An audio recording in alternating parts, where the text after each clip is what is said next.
Anbiya wal mursalin wa ala alihi wa sahbihi ajma'in. Jadi sebelum kita mulakan majlis dengan mendapat memohon keberkatan daripada Allah Subhanahu wa taala, kita mulakan majlis kita dengan bacaan umum kitab Al-Fatihah.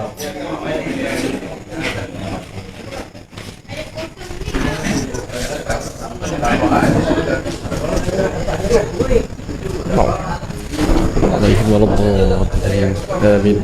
Jadi tuan-tuan dan puan yang mana sedang menjamu selera boleh teruskan menjamu selera. Jadi kebetulan pada malam ini kita adakan satu majlis makan malam.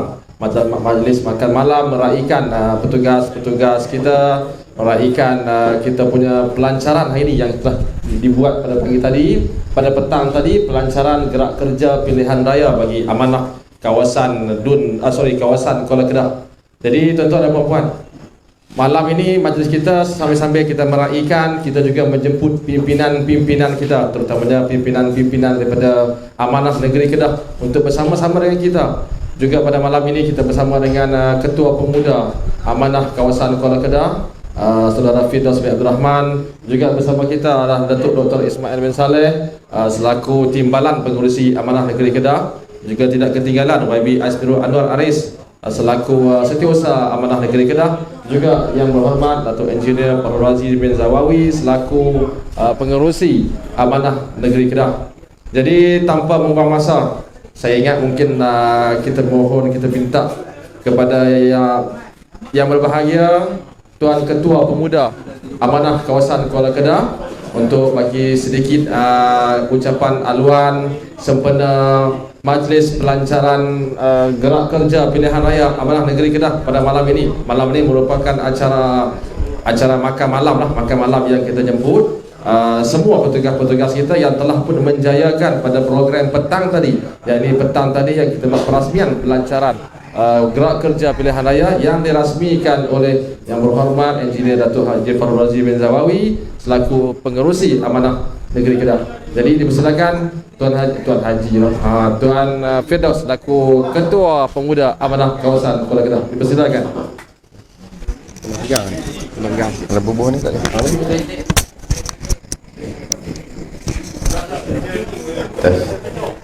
Assalamualaikum warahmatullahi taala wabarakatuh. Alhamdulillahirabbil alamin wassalatu wassalamu ala asyrafil anbiya'i wal mursalin wa ala alihi washabbihi ajma'in. Rabbi shrah li sadri wa yassir li amri wahlul 'uqdatal min lisani yafqahu qawli. Rabbi yassir wa la tu'assir, Rabbi tammimil khair. Alhamdulillah, kita syukur kehadrat Ilahi pada malam ini kita dapat berkumpul di kampung Sematang Pinang. Tuan Rumah kita, Abang Umar, terima kasih yang sudi menyediakan tempat dan juadah makanan. Terlebih dahulu saya mengucapkan terima kasih kepada pengurusi majlis Saudara Nazri, yang saya hormati lagi kasihi Tuan Pengurusi Amanah Negeri Kedah, yang berhormat IR Datuk IR Fahrul Razi Zawawi, yang dikasihi lagi dihormati juga yang berhormat Datuk Dr. Ismail bin Saleh, Timbalan Pengurusi Amanah Negeri Kedah, yang berhormat Aismirul Anwar Aris, Setiausaha Amanah Negeri Kedah, merangkap Adun Kubang Wetan, saf-saf kepimpinan kawasan, saf-saf kepimpinan pusat daerah mundi di kawasan Kuala Kedah, hadirin hadirat yang dirahmati Allah sekalian. Alhamdulillah, saya malam ini tidak berhasrat bercakap panjang. Terlebih dahulu saya ingin menyampaikan salam daripada Ketua Pemuda Amanah Negeri Kedah yang last minute tak dapat hadir. Sebelum tu saya terlupa minta maaf. Yang saya kasihi juga kandang saya Tuan Haji Saidi, Ketua Kawasan Amanah Negeri Kedah, minta maaf. Dia sampaikan salam tadi, dia last minute ada emergency yang melibatkan hal keluarga. Dia sampaikan salam kepada semua dengan lafaz Assalamualaikum warahmatullahi wabarakatuh. Alhamdulillah, malam ni kita berjumpa secara santai. Di sebelah siang tadi, petang tadi, kita telah menyempurnakan satu pelancaran gerak kerja pilihan raya peringkat kawasan Kuala Kedah, yang mana kita sedia maklum bahawa khususnya Amanah Kawasan peringkat Kuala Kedah dan khususnya Pakatan Harapan khususnya di Negeri Kedah, kita bersiap siaga, yang mana kita semua maklum bahawa keadaan sekarang ni bila-bila masa boleh jadi pilihan raya negeri ataupun pilihan raya umum. Apa yang telah dimaklumkan oleh Datuk Murusi tadi, yang mana kita jangkakan sebelum bulan 11. Dia punya point dia adalah bulan 7 bila MOU kita telah tamat. So kemungkinan selepas itu akan jadi pilihan raya umum. Namun apa yang telah digembar-gemburkan mungkin akan terjadi, sebab dalam politik ni realitinya apa pun boleh terjadi. Mungkin diadakan pilihan raya negeri Kedah selepas Johor. Itu kita kena ambil maklum, yang mana tajuk kita malam ni kalau tuan-tuan tengok bukan 5 tapi 7. Ini menunjukkan bahawa kemaruk kuasa politik yang ada sekarang ni tidak bersudahan. Kalau kita tengok senario di Melaka pun sama, dan senario yang terbaru di Johor, yang mana UMNO sendiri yang telah memerintah, yang telah mengetuai pemerintahan di negeri Johor, namun mereka sendiri yang membubarkan Dewan Undangan Negeri Johor untuk meneruskan kuasa mereka. UMNO ni mudah je teori dia. Kalau dia tak sangka, dia tak boleh harap, dia tak boleh dapat kemenangan, dia takkan buat. Tapi ini adalah strategi mereka yang mana untuk mengekalkan kuasa UMNO. Kita sedia maklum, pilihan raya 14 dahulu totally rakyat Malaysia khususnya kita telah menolak UMNO dan Barisan Nasional. Sebab apa? Macam apa yang telah kita ketahui semua, dalam UMNO ini terdiri daripada kluster-kluster mahkamah yang telah membawa lari duit rakyat berbilion-bilion. So kita kena ambil maklum bahawa kita dah buat, rakyat dah buat satu penolakan terhadap parti yang telah lama berkuasa di Malaysia. Namun di pertengahan jalan 22 bulan hasilnya adalah pengkhianatan berlaku, di mana untuk meneruskan kemaruk kuasa politik yang ada sekarang ni, mereka sanggup bersekongkol dengan pengkhianat. Tuan-tuan puan-puan yang dirahmati Allah sekalian, kita kena ambil maklum sekarang apa yang terjadi pada negara kita ni adalah kesan-kesan pengkhianatan. Kalau kita tengok dari semasa ke semasa, isu daripada beberapa isu, terutamanya isu COVID-19. Apabila waktu kita semasa Pakatan Harapan dulu memerintah, kita berjaya menangani isu COVID ini, kes COVID ini.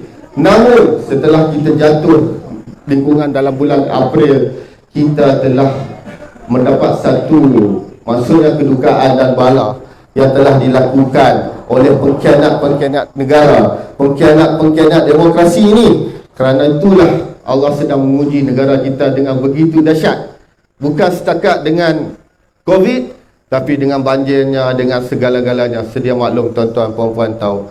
Itulah kita, asas kita kena kembali balik, kita kena kuatkan. Maksud di sini kita kena buat satu keputusan. Adakah untuk mengadakan pilihan raya umum ini ada satu benda yang suka-suka? Semestinya tidak. Hasrat kita untuk ke pilihan raya umum ini adalah untuk kita mendapat satu good governance. Hello. Test. Untuk kita mendapatkan satu good governance yang mana kita telah lakukan good governance ini selama 22 bulan. Kita telah reformkan segala apa yang ada di dalam pemerintahan sebelum ini. Namun kita telah dikhianati. Namun hari ini kita kena bersepakat kembali. Isu kemah besar apa semua nanti pimpinan-pimpinan tertinggi akan ulas dengan lebih terperinci. Saya nak ambil secara dasar sahaja. Itu yang kita katakan, keperluan kita untuk masuk pilihan raya umum adalah untuk satu kemenangan. Kemenangan untuk kita, kemaslahatan yang besarnya adalah untuk Pakatan Harapan. Pakatan Harapan membawa satu kemaslahatan untuk rakyat Malaysia, yang mana sekarang ni rakyat terlalu berduka cita dengan apa yang terjadi. Kalau tuan-tuan boleh tengok sekarang ni, dengan kenaikan harga barang yang mendadak, siapa sangka daripada telur yang selalu kita ni makanan uji, makanan asas kita, hari ni telur pun susah nak dapat, hatta nak dapat satu papan pun susah. Itu menunjukkan bahawa pengurusan yang ada dalam negara kita ni terlalu teruk. Sampai dulu kita waktu Pakatan Harapan, apa-apa terjadi kita ambil tindakan. tindakan yang drastik dengan cepat. Namun kita tengok di bawah kepimpinan Yang Amat Berhormat Perdana Menteri Datuk Seri Ismail Sabri, benda itu tidak terjadi. Sebab tu kita mengajak semua, ada yang pada hari ini, yang di luar sana, kita kena buat satu keputusan, yang mana keputusan ini bukan untuk diri kita, tapi untuk masa depan negara, anak cucu kita. Itu yang pertama. Yang kedua, saya nak sentuh berkenaan pasal isu-isu barang. Mengapa benda ini terjadi? Kerana sistem pengurusan yang ada sekarang tidak cekap, tidak telus. Berpunca itulah kenaikan-kenaikan harga barang yang membebankan terutamanya peniaga-peniaga yang berniaga kecil-kecilan di peringkat bawahan. Semua terkesan. Bagaimana dengan keadaan satu papan telur yang sampai 14-15 ringgit, nak berniaga nasi lemak 50 sen RM1, mana mampu. Kalau kita sanggup buat itu pun tak mendapatkan untung yang boleh menampung keseraan hidup. Sebab itu kita harap dengan isu barangnya, dengan isu bermacam-macam ini, membuka minda, membuka mata rakyat-rakyat di bawah ini untuk kita sama-sama bersama dengan Pakatan Harapan. Kerana kita tengok selain daripada Pakatan Harapan, tiada lagi komponen yang boleh membawa suara rakyat. Terutamanya kalau kita tengok dari segi Perikatan Nasional, memang tiada. Terang-terang mereka adalah pengkhianat kepada mandat dan demokrasi rakyat. Yang kedua, Barisan Nasional kita sudah tahu, yang mana semua yang ada dalam tu adalah kluster mahkamah dan sebagainya. Yang kes-kes mahkamah sedang berlangsung seperti 47 kes dan sebagainya, itu menunjukkan bahawa UMNO dan Barisan Nasional ini tidak relevan lagi di peringkat bawahan dan di peringkat nasional. Itu saya harap agar tuan-tuan, perempuan, kita kena ambil maklum medani. Kita harap dengan satu perubahan yang kita akan lakukan pada PRU yang akan datang ini, akan mendatangkan satu kemaslahatan yang besar untuk kebaikan rakyat. Kita dah telah buat pada pemerintahan Pakatan Harapan, namun kecundang di tengah jalan. Ayuh, sekali lagi kita bagi peluang. Kita bagi peluang kepada pimpinan-pimpinan Pakatan Harapan dan plus, tak kisahlah daripada parti-parti pembangkang yang lain yang ingin bersama dalam PRU nanti, kita bersatu hati. Soal kursi, soal apa, kita biar pimpinan-pimpinan yang menentukan itu, insyaAllah. Yang ketiga, saya nak sentuh berkaitan anak muda. Sepatutnya kita kena ambil maklum bahawa untuk PRU yang akan datang ini adalah undi anak muda terlalu maksud saya terlalu tinggi dan merubah landscape politik. Dulu kita tengok bila tak ada undi ini, dia jadi seimbang dan setara. Namun pada PRU 15 nanti, kita tengok pengundi muda menguasai. Sebagai contoh, di Johor yang akan datang, hampir 1 juta lebih pengundi yang akan terdiri daripada golongan muda. Ayuh anak muda, kita kena tengok pada ke depan. Kita kena tengok apa impak-impak yang ada pada sekarang terhadap anak muda. Pertamanya, kesan yang ada pada anak muda sekarang adalah penganggur, mengaji, KWS, PTPTN dan sebagainya. Itu kita kena ambil maklum, wahai anak-anak muda, untuk kita sama-sama merubah satu dinamika politik yang dikatakan untuk kepentingan anak muda. Pengangguran kita kena hapuskan. Sepatutnya benda-benda ini kita kena selesaikan dalam keadaan apa yang terjadi pada sekarang ni. Anak muda sekarang ni nak bekerja pun susah dan sebagainya, apatah lagi untuk mengumpul, nak mencari pendapatan. Oleh itu, saya menyeru pada anak-anak muda, khususnya di kawasan Kuala Kedah, kita kena buat satu pembaharuan yang baru, yang mana kalau kita faham sekarang anak muda sekarang ni dia agak jelik dengan politik-politik yang ada sekarang. Namun kita kena faham bahawa politik ni dah akan mencorak dan mengorak langkah untuk negara kita. So kita kena sebagai anak muda, sebagai warga Malaysia, kita kena ambil peranan ini untuk kita menentukan masa depan negara. Ayuh anak muda, kita bersama Pakatan Harapan, kita bagi peluang kepada Pakatan Harapan untuk kita buat satu pembaharuan yang betul-betul untuk satu penggal yang akan datang. Oleh itu saya setiga poin ini yang saya perlu maklum kepada tuan-tuan perempuan.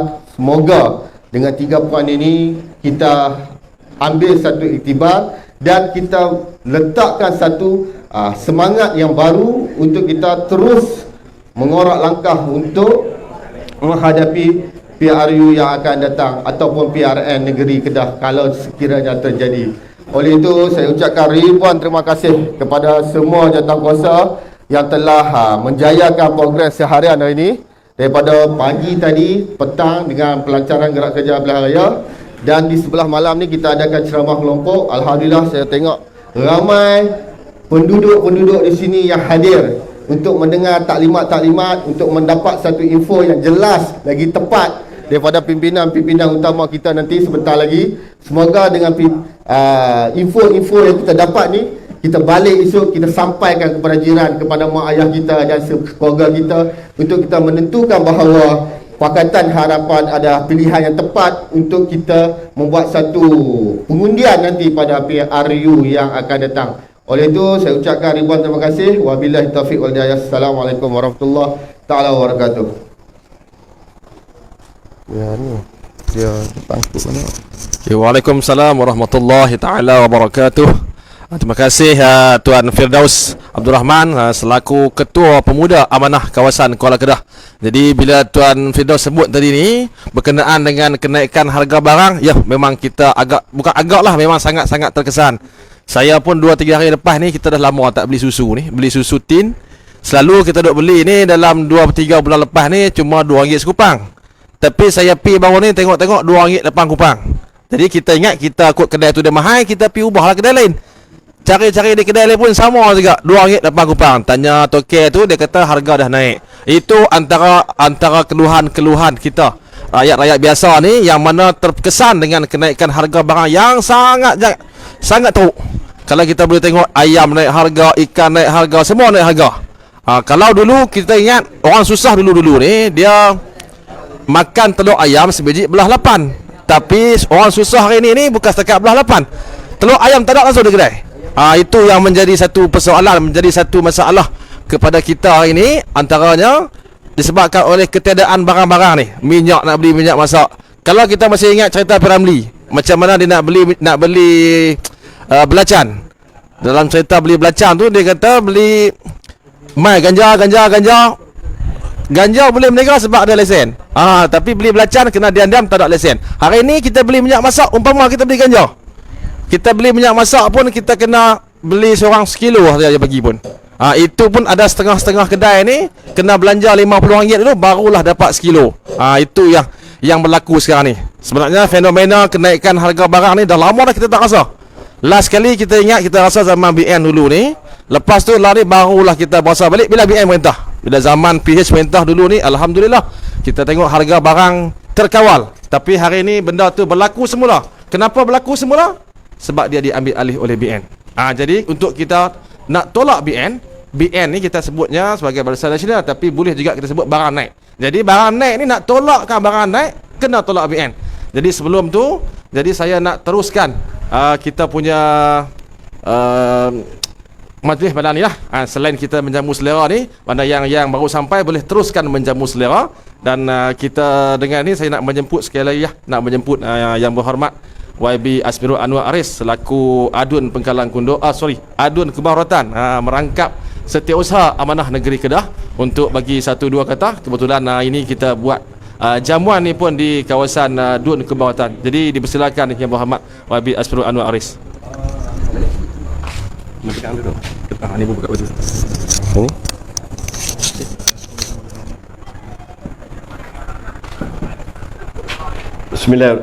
Bismillahirrahmanirrahim. Assalamualaikum warahmatullahi wabarakatuh. Alhamdulillahirabbil alamin, wassalatu wassalamu ala asyrafil anbiya'i wal mursalin wa ala alihi washabihi ajmain. Amma ba'd. Allahumma shalli ala sayyidina Muhammad wa ala ali sayyidina Muhammad. Terima kasih kepada Saudara Nazli, pengacara majlis kita pada malam ini, yang saya naikkan Yang Berhormat Datuk Insinyur Fakhrul Razi Zawawi, Pengurusi Amanah Negeri Kedah, Yang Berhormat Datuk Dr. Ismail Saleh, Timbalan Pengurusi Amanah Negeri Kedah, Ketua Kawasan Amanah Kuala Kedah iaitu Tuan Haji Saidi Azizan, semua rakan-rakan, tuan-tuan dan puan-puan yang dikasihi oleh Allah Subhanahu Wa Taala. Alhamdulillah pada malam ini kita sekali lagi berjumpa selepas 1 hari. Daripada pagi kita melawat di Pasar Fama kemudian kita petang menziarahi rakan-rakan kita, dan kemudian pada petang kita ada pelancaran gerak kerja, dan malam kita ada ceramah untuk menerangkan kepada masyarakat kita tentang isu-isu semasa. Alhamdulillah, tuan-tuan dan puan-puan yang saya kasih sekalian, pelbagai isu yang telah berlaku dalam negeri Kedah dan juga dalam negara Malaysia sebagai tanah air kita. Semua orang tahu bahawa isu-isu yang telah dibangkitkan oleh rakan-rakan kita sebentar tadi tentang kenaikan harga barang. Saya akan bercakap dalam dua aspek. Satu berkenaan dengan ekonomi, yang kedua tentang politik. Yang pertama iaitu tentang ekonominya ialah kenaikan harga barang semua orang terasa. Penduduk kampung, penduduk taman dan juga bandar. Kalau kita lihat bahawa tadi disebut tentang minyak masak, minyak paket. Minyak paket ni memang sukar untuk dapat di pasaran. Kalau saya pergi ke mana-mana tempat, peniaga-peniaga sentiasa meluahkan perasaan nak dapat satu paket minyak masak pun susah. Dan dia kata nak berniaga kadang-kadang dia perlukan minyak paket banyak. Yang tu yang paling murah. Ini disuarakan di bawah, rakyat di bawah sana, rakyat marahin. Tetapi apa yang berlaku, apakah tindakan oleh kementerian dan juga kerajaan pada hari ini? Tentang telur. Orang kata telur lah ni pun sukar. Orang kata tanya ada telur tak ada. Telur pun tak ada lah ni. Itu berkenaan dengan kerajaan lah. Adakah kerajaan lah ada telur atau tidak? Tidak ada. Kita bergantung pada PRU ke-15 nanti.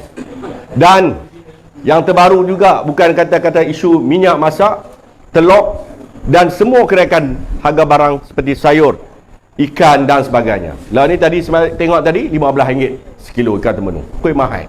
Betul lah orang kata kalau Barisan Nasional memerintah, barang naik. Itu ungkapan yang selalu kita sebut.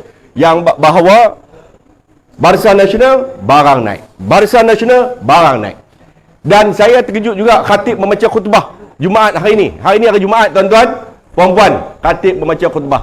Dia pula berpetik dan cerita tentang bagaimana dia kata kenaikan harga barang ni dah tak boleh ubah. Tapi saya pelik, kenapa teks ucapan khatib yang membaca khutbah itu nak cuba orang kata memusingkan fakta-fakta yang berlaku dalam negara kita berkenaan dengan ekonomi. Cuba kita bayangkan, saya dapat, tadi saya duduk dengar daripada Malaysia Institute Economy Research, Malaysian Institute Economy Research, di bawah 3 orang pakar, Dr. Jomo, Dr. Nung Sari, Dr. Muhammad Khalid. Ini pakar-pakar ekonomi. Mereka kata apa? Lah ni, apa yang kerajaan buat di bawah rancangan Malaysia yang ke-12 ini, fiscal policy-nya yang dimaksudkan dalam profesional, yang kerajaan yang ada sekarang di bawah Ismail Sabri maupun Tan Sri Muhyiddin Yassin masih gagal untuk reset ekonomi. Reset ekonomi ni maksud kita nak buat pemulihan ekonomi negara, pemulihan ekonomi negeri, seperti mana yang telah diperintah, seperti mana yang disebut oleh Menteri Besar, bercerita tentang berbilion duit tentang projek-projek dalam negeri Kedah. Tapi hasilnya duit dalam kantung kerajaan negeri Kedah tak seberapa. Tak ada apa-apa program, tidak ada apa-apa yang boleh dibanggakan pada hari yang ditabir oleh Yang Amat Berhormat Datuk Seri Sanusi Muhammad Noor. Itu rakyat telah pun menceritakan kepada kita di bawah. Kalau tuan-tuan turun, tuan-tuan boleh dengar apa yang rakyat tahu. Tadi kami pergi ke market, apa yang diberitahu, saya relate dua perkara. Peniaga-peniaga kecil, penjajah-penjajah kecil, dia bagi tahu apa? Tak dapat apa bantuan. 500, Datuk Pak Kuru ada tanya tadi, 300, 200, tak ada. Tapi kalau kita relate dengan bagaimana profesional ataupun pakar-pakar ekonomi kata tentang rancangan yang ke-12 itu, tidak ada dalam senarai untuk seriusnya kerajaan untuk memulihkan ekonomi negara di bawah rancangan Malaysia ke-12. Itu yang berlaku dalam negara kita. Perancangan begitu hebat. Tapi yang peliknya, berlakunya 1NDB. 1NDB ni kita tahu sebelum ni dalam PRU kita tentang habis-habisan, tentang rompakan oleh Najib Razak, pencuri duit, kawak duit negara, curi duit negara, yang mana dia telah dijatuhkan hukuman di bawah mahkamah. Mahkamah telah memutuskan bahawa Najib Tun Razak telah bersalah, sepatutnya dipenjara 12 tahun dan juga 210 juta denda. 12 tahun, 210 juta. Denda dia, 210 juta denda saja. Hak dia curi tak tahu banyak Maksudnya 8 bilion US dollar skandal YNDB satu dunia kenai. Yang tu yang tentang YNDB. Tapi bagaimana pula yang terbaru telah diperbincangkan oleh mana pemimpin-pemimpin politik ataupun pakar-pakar ekonomi tentang Digital National Berhad, DNB. Baru pula ni. Duit dia, Dr. Mae, 16 bilion diuruskan di bawah MOF. DNB. Nama baru pula. Itu YNDB. Ni pun DNB. Kita tak katalah benda tu betul salah. Tetapi kita kata hati-hati dalam menguruskan duit rakyat 16 bilion ini tentang 5G. Projek 5G ini. Tapi projek besar-besar, lepas sanggup buat.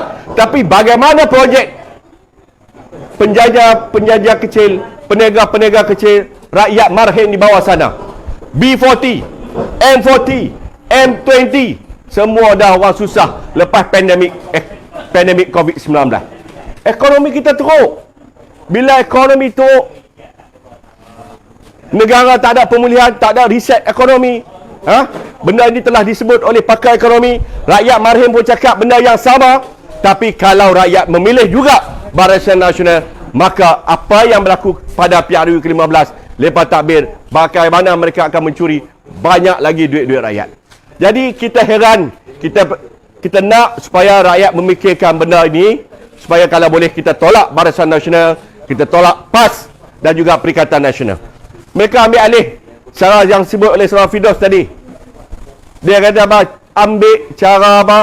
Lompat, pengkhianatan, langkah syariatan, pengkhianatan dalam ekonomi, tolak demokrasi. Jadi sejarah dalam negara kita, demokrasi kita telah dicabul. Jadi apa yang berlaku dalam negara kita ini, kuih lama kuih teruk. Saya tengok tadi, ekonomi, ASEAN punya ekonomi. Kita tak ada tempat. Dah lah tak ada tempat. Lepas tu pula skandal rasuah yang berluar rasa. Pada pemerintahan Pakatan Harapan daripada nombor 62, indeks persepsi rasuah di bawah indeks persepsi rasuah daripada Dublin di Berlin, Berlin, Jerman. Dia kata apa? Daripada nombor 62 turun 51. Baguslah tu, kuih turun 62 turun 51. Lah ni pula bila Perikatan Nasional dan Barisan Nasional memerintah pada kali ini, naik pula daripada 51 naik 57 balik. Patutnya dia kena turun lagi, tapi patah balik dah. Ini yang berlaku apabila kerajaan yang ada pada hari ini tidak jujur. Kerajaan yang ada pada hari ini tidak peduli tentang rakyat. Yang mereka peduli bagaimana mereka nak ambil kerajaan, bagaimana mereka nak rakus kuasa, bagaimana dapat gaji puluhan-puluhan ribu mereka duduk saja, tak ada apa-apa program, tak ada apa-apa yang mereka lakukan pada negara, ambil gaji saja. Tak kira lah Barisan Nasional dan juga Perikatan Nasional. Tuan-tuan dan puan-puan sekalian, sampai bila negara kita nak jadi lagu ni? Yang kita sedihnya, yang akan menjadi mangsa ini adalah adik-adik kita, anak-anak kita, cucu cicit kata. Negara Indonesia nombor 4 dunia, teramai populasinya. Hari ini mereka terus jauh ke hadapan berbanding negara kita. Kita rasa sedih. Apa jadi pada dalam pendidikan anak-anak? Pendidikan anak kita pergi sekolah, lah ni tak tahu lah. Siap cuti, siap pergi start sekolah dan sebagainya. SPM tak tahu punca. Kita tahu tentang COVID-19, tapi kita nak supaya bagaimana kerajaan itu menguruskan semasa dalam krisis ini. Tapi kerajaan ini gagal. PN gagal, Barisan Nasional gagal. Yang kita duk buat dulu elok dah, duk jalan elok. Tapi pengkhianatan yang dilakukan oleh rakan-rakan kita dan pergi ke arah musuh politik kita. Dan yang kedua saya nak sebut dekat sini adalah tentang sedikit politik dalam negeri Kedah. Saya sambung tu kita bagi Dr. Mae tambung. Kita tahu bahawa apa yang berlaku dalam UMNO kali hari ini, dia ada dua tim. Tim yang pertama adalah Najib Zahid. Najib dan Zahid. Saya sebut Najib dulu sebab dia duit banyak. Bila dia duit banyak, dia boleh catok macam-macam perkara. Itu yang berlaku pada hari ini. Sebab tu Najib kata apa? Pasal apa nak tuduh dia? Dia bukan ada jawatan presiden ke, timbalan presiden, kena presiden UMNO. tetapi dia di belakang semua ini. Zahid presiden, tapi Zahid juga terlibat dengan isu-isu berkenaan dengan skandal-skandal kes yang melibatkan puluhan kes dalam mahkamah. Jadi pemimpin-pemimpin UMNO ini, mereka nak selamatkan diri mereka. Hari ini lepas ada tim Zahid Najib bertemu dengan tim Datuk Seri Ismail Sabri. Mereka bertemu dua tim. Rakus nak ambil kuasa. Zahid nak ambil, kalau boleh dia kata nak cepatkan pilihan raya supaya dia dapat presiden. Dia dapatkan jadi Perdana Menteri. Dan Datuk Seri Ismail juga, kalau boleh dia nak lanjutkan dan dia cuba mendapatkan jawatan dalam parti politik dia, dalam presiden UMNO. Jadi mereka bertelingkah. Bila mereka bertelingkah, maka berlakulah PRN yang berlaku di Melaka, di Johor, di Perak, insya-Allah, kemungkinan juga di Kedah. Lah ni kita tengok itu tak tahulah. Ni cerita api lah, kalau SB pun ada kat sini ke apa. Mereka pun tanya saya. Bila artikel yang dikeluarkan oleh kita, bila kita keluarkan artikel tu, perjumpaan-perjumpaan gelap bagi saya, digerak dengan orang. Semua orang tahu apa yang berlaku dekat situ. Minta supaya tangguh. Jangan BN tekan sangat PAS. Satgi PAS ni tak ada.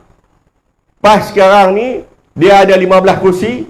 Negeri Kedah dia 36 kursi. Dia ada 15. Kalau 5 atau 7, tadi disebut 5 atau 7, lompat ke apa kan mereka bergaduh, menyebabkan kerajaan itu tak stabil.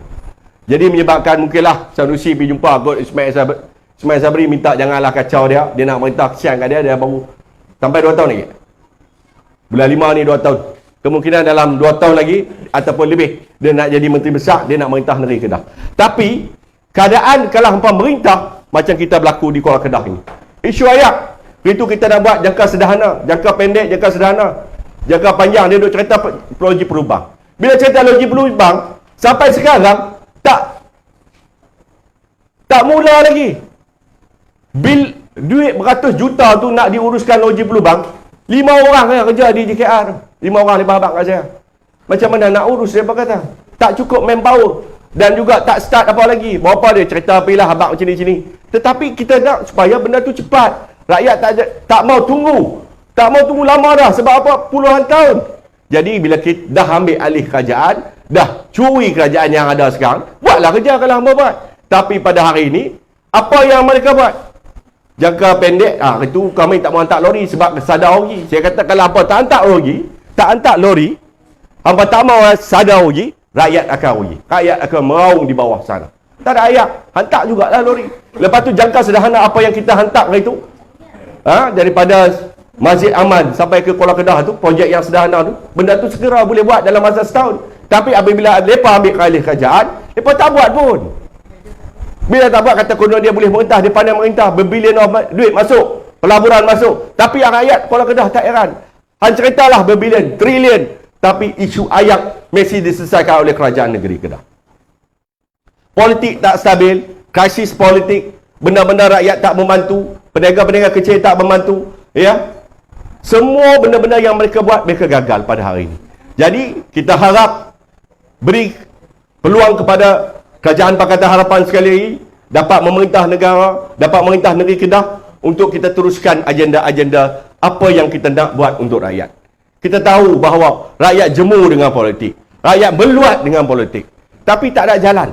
Kalau kita biar orang jahat memerintah menggunakan politik, maka masa itulah kita tak boleh, sebab orang politik lah akan menentukan segala-galanya. Sebagai contoh, orang politik ini kita tak suka, kita meluat, kita tak suka, tapi kadang-kadang kasut putih, kasut hitam pun ditentukan orang politik kalau nak pergi sekolah.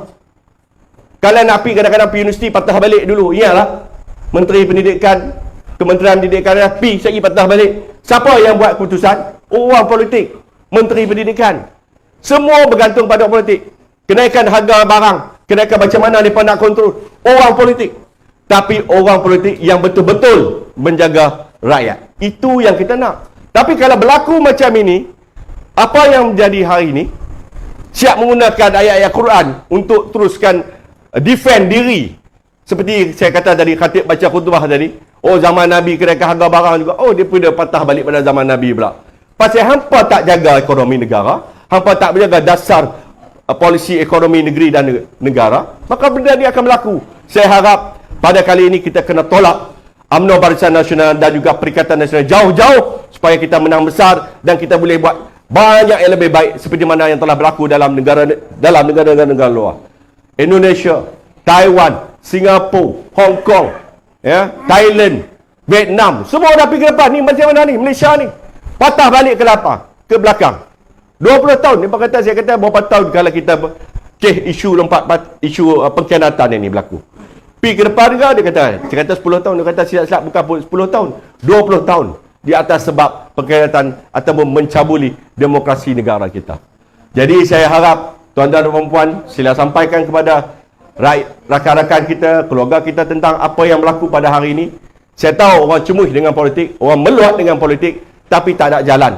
Kita kena juga masuk dalam pilihan, kena menang, kena takbir secara elok. Dulu tahu Indonesia pun berlaku yang benar sama. Mereka dulu kes rasuah, indeks persepsi rasuah 300 lebih, lah ni tinggal 100 lebih. Betul, tetapi dia dah kurang yang cukup banyak. Tuan-tuan dan puan-puan sekalian, tuan-tuan, puan-puan, saya harap pada kali ini juga politik juga kena distabilkan.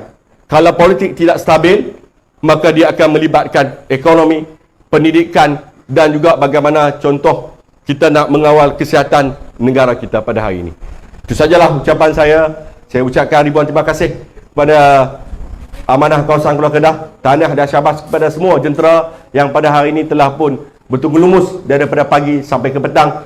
Tidak terlupa juga kumpulan-kumpulan media kita yang mengadakan live pada malam ini. Terima kasih. Assalamualaikum warahmatullahi wabarakatuh.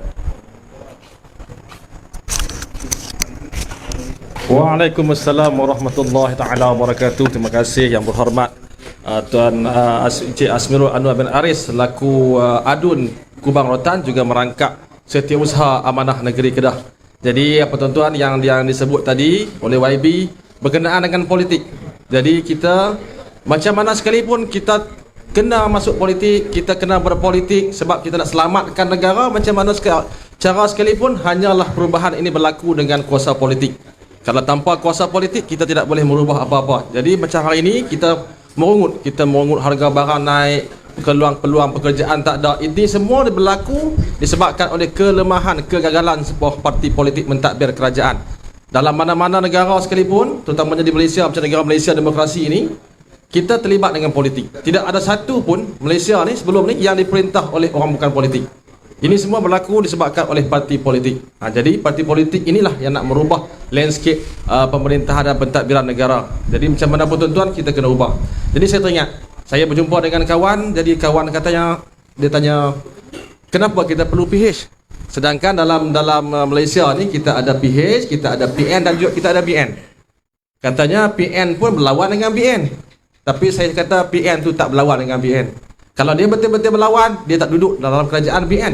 Kerajaan yang ini yang menaikkan harga barang adalah kerajaan BN yang juga dianggotai oleh PN. Jadi kalau PN menang sekalipun, macam yang berlaku dalam sebelum ni. Kita ingat sebelum masa PRU 14, kita PH membentuk kerajaan hasil gabungan daripada parti-parti dalam PH.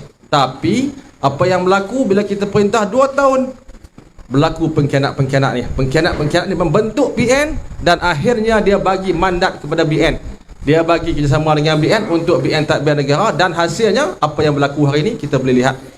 Kenaikan harga barang, peluang pekerjaan dan booster hari ini saya tak tahulah dah masuk 3 kali, mungkin 3 ke 4 kali, macam-macam yang berlaku. Jadi inilah yang menyebabkan kawan kita tu, ada kawan kita seorang tu sampai dia terpaksa menyanyi lagu. Lagu apa dia menyanyi? Lagu Teman Sejati. Sebab dulu ni dia ingat dia tu kawan dia. Kita katalah jangan kawan dengan UMNO ni. Dia nak kawan juga. Bila dia kawan, rupa-rupanya kawan dia tak sejati pun. Jadi dia terpaksalah buat lagu Teman Sejati. Itulah yang berlaku. Jadi untuk nak ulas pasal isu Teman Sejati ni, saya nak mempersilakan yang berhormat Datuk Dr. Ismail Saleh selaku timbalan pengerusi Amanah Negeri Kedah. Mungkin dia ada sikit buah-buah tangan, cerita-cerita sikit tentang Negeri Kedah. Dipersilakan yang berhormat YB.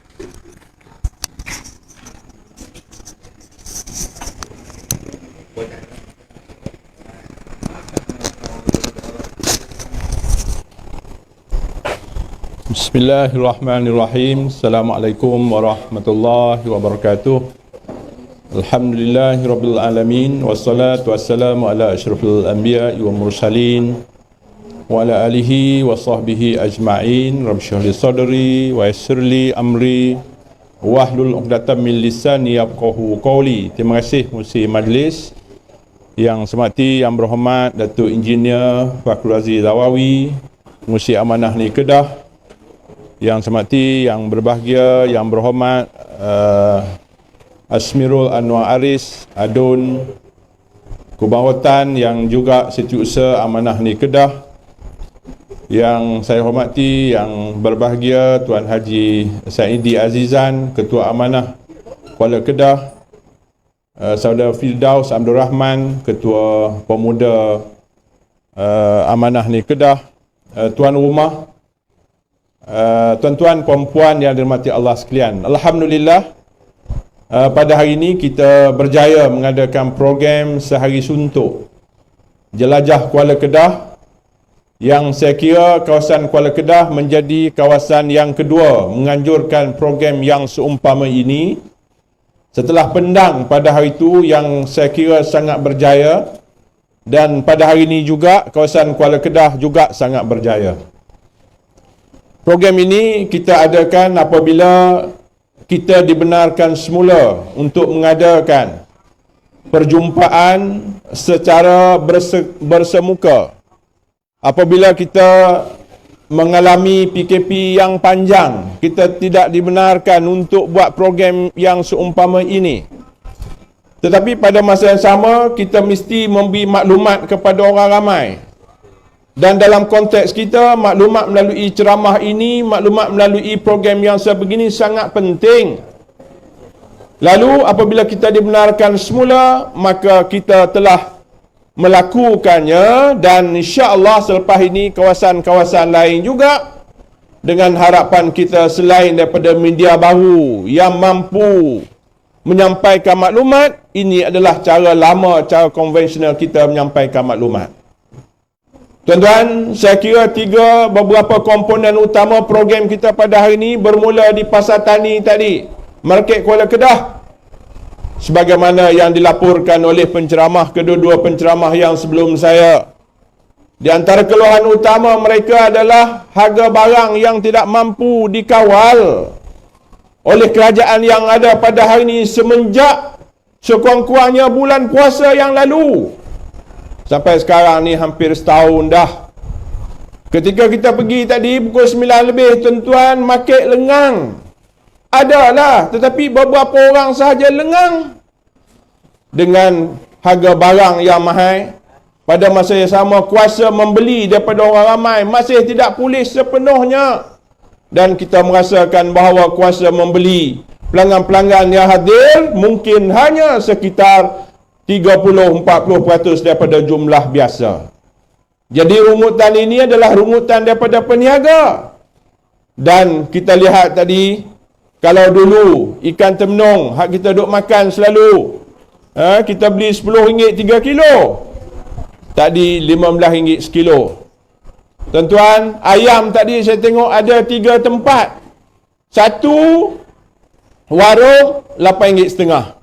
Satu lagi 88, satu lagi 98. Tuan-tuan, dalam keadaan yang macam ni, kita melihat orang membeli seadanya sahaja, sekadarnya sahaja. Saya tanya tadi peniaga yang jual daging. Saya kata, berapa banyak paha yang boleh habis sehari? Dia kata, doktor, satu paha pun tak boleh habis. Berapa sekilo? RM38 sekilo.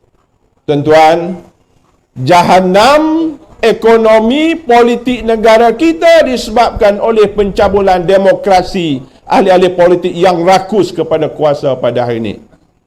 Tuan-tuan, semuanya bermula dengan rampasan kuasa. Apabila rakyat memberi mandat kepada kita, rakyat membuat pilihan dalam pilihan raya yang ke-14 hari itu kepada Pakatan Harapan untuk memerintah. Dan sudah tentu sefaham kita, rakyat faham bahawa kuasa yang diberi itu, mandat itu, sekurang-kurangnya 4 tahun ataupun 5 tahun. sekitar itu pilihan raya seterusnya untuk memberi mandat semula. Tetapi disebabkan oleh kerakusan kuasa, mereka merampah di tengah jalan. Ni semua orang tahu langkah Sheraton. Jadi mesej utama pada hari ini adalah kerajaan yang ada pada hari ini bukanlah kerajaan yang rakyat pilih. Kerajaan yang pada hari ini adalah kerajaan yang lahir daripada mereka-mereka golongan-golongan yang lapar dahaga merampas kuasa daripada kuasa yang diberi oleh rakyat. Tuan-tuan, itu sahaja yang mereka nak. Jawatan-jawatan, kuasa. Tetapi mereka tidak menguruskan urusan rakyat dengan baik. Mereka gagal politiknya. Mereka gagal dari segi kesihatannya. Kita melihat bagaimana negara mengawal isu COVID ini sangat perlahan dan sebahagian besarnya gagal. Vaksin saja pun gagal. Dikala negara Singapura telah mencapai pada masa itu sekitar 40% dah, kita baru terhegeh-hegeh nak beli. Ni sekarang pula kita tak tahu polisi apa. Dulu kata kita nak pastikan bahawa kita dapat imuniti kelompok. Lepas tu 2 dos, lepas tu 3 dos, lepas tu berapa dos pula. Tuan-tuan, pasal tu saya tengok satu kartun rakyat lukis. Ada seorang duduk dengan lagu tu, tuan-tuan. Dia letak plaster daripada atas sampai ke bawah ni. Semua tanpa plaster. Tak tahu berapa dos. Jenaka yang sebegitu rupa diberikan kepada Menteri Kesihatan yang ada pada hari ini. Yang keluk-kelek hari-hari berubah.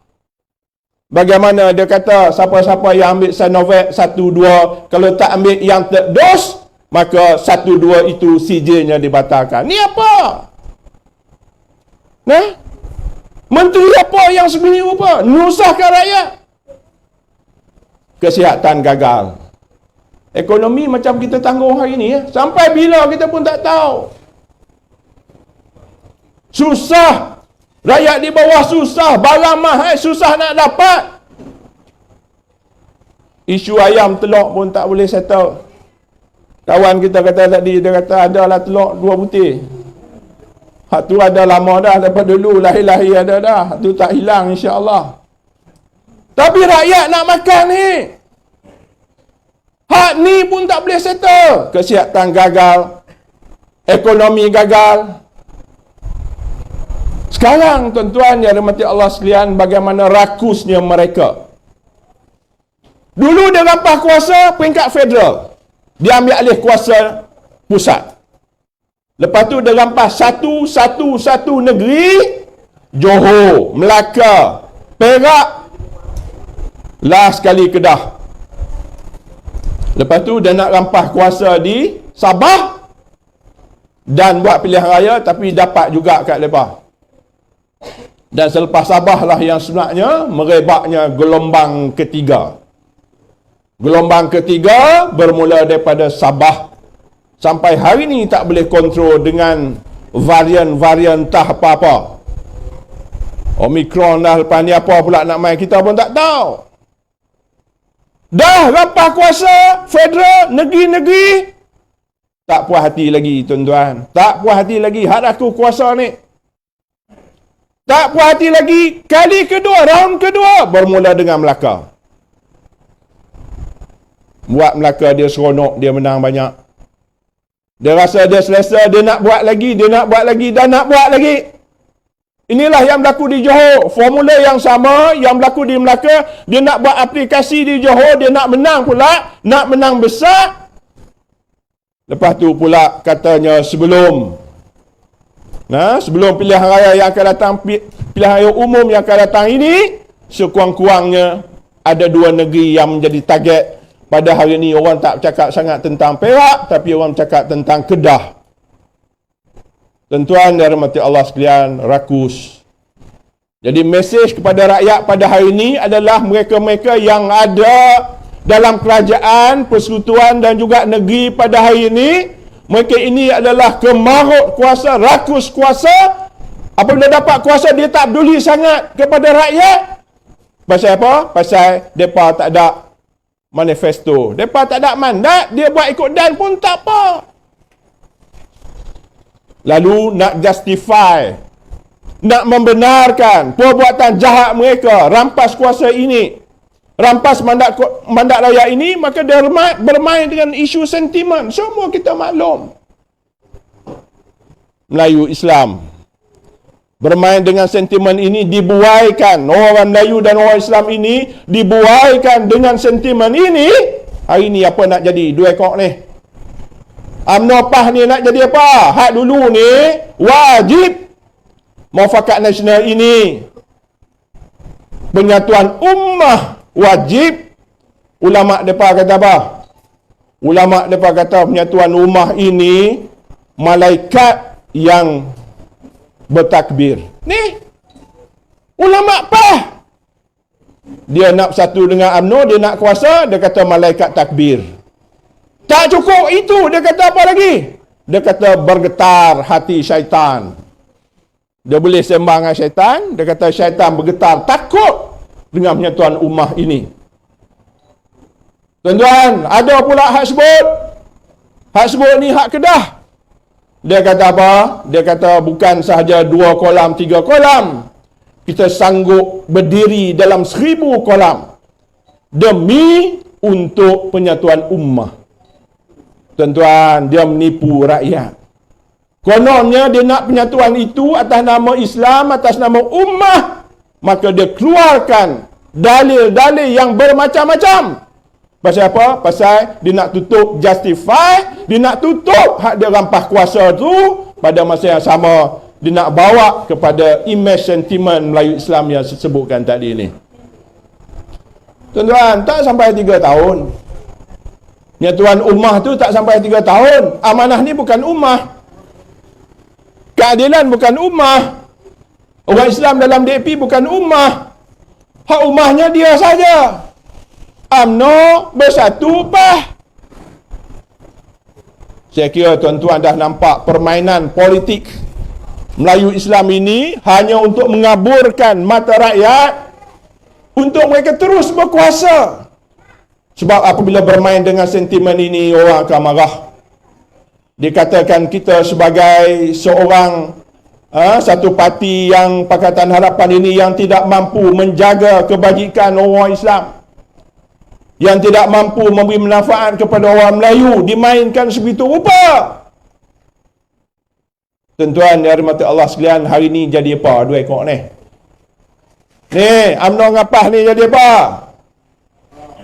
Tuan-tuan tengok Menteri Besar menyanyi. Kan? Saya sedih tengok. Sedih. Pasal apa? Pasal dia tahu UMNO ni daripada dulu tak boleh percaya, tetapi demi kuasa nak memerintah, dia melakukan penyatuan politik. Tuan-tuan, keseluruhan kerajaan negeri hari ini itu adalah mereka rampas kuasa kita. Kita perintah hari itu, tuan-tuan, bukan kita kalah. Tiba-tiba selepas jatuh satu negeri yang nombor 4 adalah Kedah, bulan 5. Saya ingat awal tu bulan 3, bulan 4 tu negeri lain. Sampai negeri kita ni bulan 5. Lompat. Khianat dan lompat. Khianat dan lompat. PAS mendakap rapat mereka yang khianat dan lompat ini untuk membina kerajaan ni Kedah. Mereka tak menang. Mereka ada 15 kursi. Mereka kalah. Yang menangnya kita. Lalu tanpa pilihan raya, tanpa apa-apa, mereka rampas kuasa, maka dia perintah hari ni. Hari ni mereka bertembung pula, tuan-tuan. Khianat sama khianat ni lagu mana? Khianat kerja dia khianat. Tak boleh tikam, dia racun. Tak boleh racun, dia tembak. Sama khianat. Nak kuasa semua. Lalu tajuk kita 5-7 hari ni, kita ulah pi lah. Kan? Pasal lepas mereka rampas Melaka, kali kedua. Ni round kedua. Lepas Melaka, Johor, round kedua. Lepas tu, round kedua pula Kedah ni, round kedua. Tapi saya rasa-rasa macam tak jadi. Pasal saya rasa-rasa mereka kena di Johor ni. Pasal saya nampak di Johor ni, sebelum lagi penamaan calon, orang dah mula nampak dan dah mula bangkit, terutamanya golongan anak-anak muda. Dan kita sama-sama kempen untuk memastikan bahawa anak-anak muda ini balik untuk melaksanakan tugas yang telah diberikan kepada mereka untuk menentukan nasib negara. Kalau dulu kita bagi yang 21 ke atas, sekarang bermula 18, mereka boleh menentukan hala tuju perjalanan negara dengan cara mereka memberi undi kepada mereka-mereka yang mampu melaksanakan, mampu memerintah negara. Saya rasa mereka tak menang sebagaimana di Melaka. Saya rasa mereka sangat takut apabila muda yang mewakili satu parti golongan anak-anak muda telah bersama dengan kita membina suatu sebahagian daripada khemah besar. Takut. Nampak dulu dia ingat Formula Melaka 3 penjuru lagu tu je, tiba-tiba main satu lagi yang mewakili sebahagian besar daripada anak muda. Yang kita rasa anak muda ni insya-Allah apabila bergabung dengan kita, kita akan bentuk satu pakatan khemah. Sebahagiannya khemah besar itu luas lagi. Tapi sekarang kita telah ada 4 komponen. Telah ada komponen Pakatan Harapan dan campur dengan muda. Kita yakin tuan-tuan dan rahmat Allah sekalian, kita mampu untuk bina lagi khemah kita. Dengan khemah ini tuan-tuan, kita akan pastikan bahawa UMNO yang nak sangat, yang gila kuasa sangat adalah UMNO yang nak perintah. Tuan-tuan tahu tak Johor ni telah ada majoriti. Mereka perintah dah. Mereka tak perlu buat pilihan raya pun untuk perintah. Mereka dah perintah dan mereka ada majoriti. Tapi disebabkan oleh sebagaimana yang disebut oleh Wabi Asmiro tadi, golongan kluster mahkamah, jijik tuan-tuan negara kita. Negara luar tengok negara kita jijik. Pemimpin UMNO bekas Perdana Menteri tuan-tuan, penjenayah. Siapa kata? Dr. Mahathir kata, dah mahkamah tinggi, mahkamah rayuan, mahkamah persekutuan. Hak baru ni tuan-tuan, mahkamah membekukan duit dia. Duit dia berapa duit? RM2.8 2,800? 28,000? 28 juta? Siapa di antara kita sini ada dalam akaun sekarang 10,000? 2.8 bilion. Ni duit dia. Duit saja. Melamak lagi hak lain. Penjenayah kleptokrat nombor 1 dalam dunia yang rakyat dah tolak pilihan raya yang ke-14 itu. Sekarang nak balik. Ni UMNO. Bangkitlah rakyat. Inilah yang hak nak kuasa, hak gila kuasa ni. Hak presiden dia 47 kesalahan. Masya Allah. Guna yayasan, ambil duit dan seumpamanya. Tuan-tuan.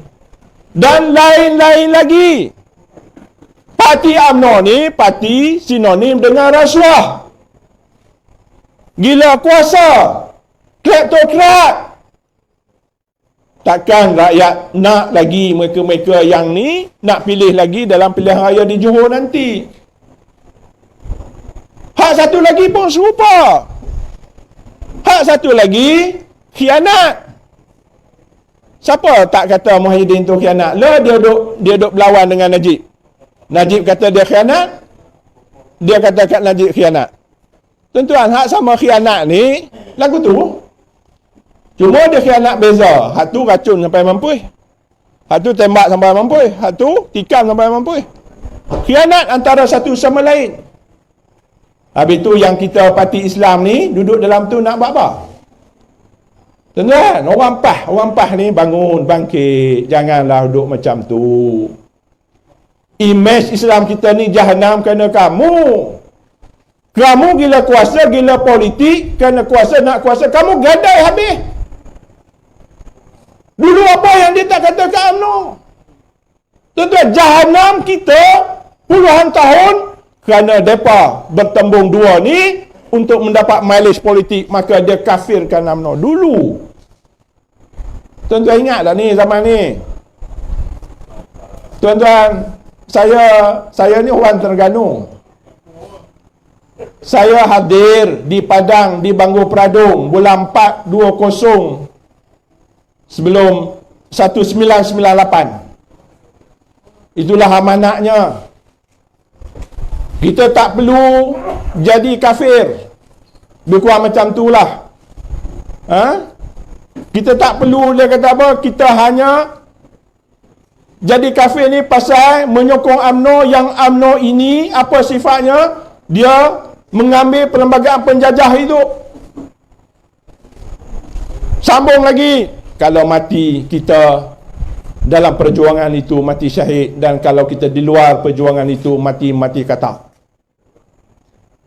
Saya masih ingat di Masjid Rusila di satu pagi Jumaat ada orang tanya. Pada masa tu Tok Guru Haji Hadi Tan Sri sekarang ni, pegawai ataupun duta khas ke Timur Tengah yang duduk di Pantai Timur. Orang pi Timur Tengah, dia pi cerita hal Afghanistan. Dia tak tahu Timur Tengah tu kat mana, Afghanistan tu kat mana. Dan tak pi, dia kata 2 tahun dah makan gaji buta. Lebih baiklah aku pi sembang tentang Afghanistan. Orang tanya dia dalam kuliah ke dalam, saya ingat dalam kaset pun ada. Kita dengan UMNO ni macam mana? Kita sama-sama Islam.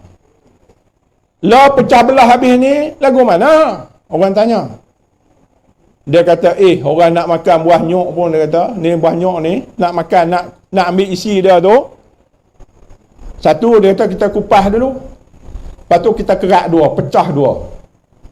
Nak makan nyok pun, dia kata, atas dunia ni kita kena pecah buah tu. Kalau tidak, tak boleh makan. Dia jawab lagu tu.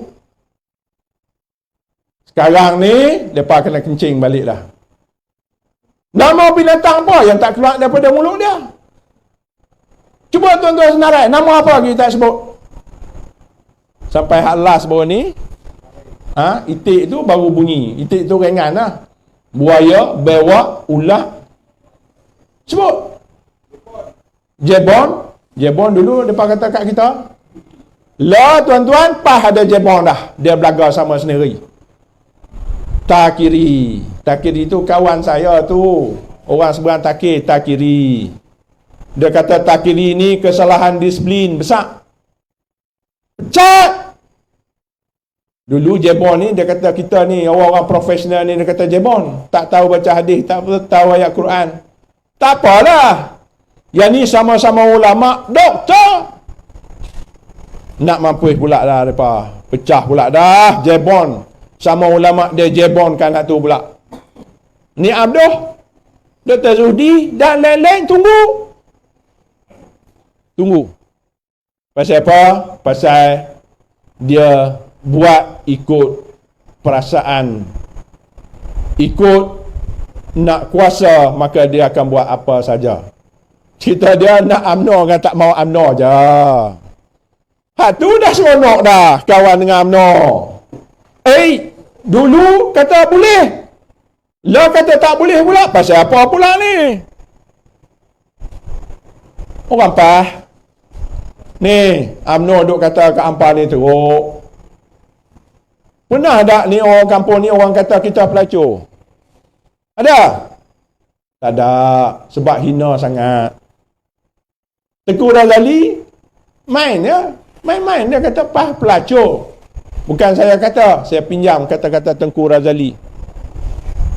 Pasal apa pelacur? Pasal dia boleh dijual beli. Tapi kata Khalid Nordin, lebih daripada pelacur. Kalau pelacur ni, tak elok lah guna bahasa ni, tapi nak buat macam mana? Dia kata kalau orang tu dia kata, kalau orang offer tinggi, dia akan pergi tu. Hak ni bukan lagu tu, dia kata. Dia boleh belakang. Dia buat nama lagi. BOHSIA. Tuan-tuan, orang wampah, bangkitlah daripada tidur yang lena. Tidur yang lena, bangkit. Guna fikiran, guna akal yang waras untuk menentukan diri kita, negara kita. Janganlah duk jadi walaun sampai sebegitu rupa. Sampai gadai habis ni pasal apa? Nah, tuan-tuan, 5, 7. Kita ingatkan 5, rupanya 7. Bukan 7, 8.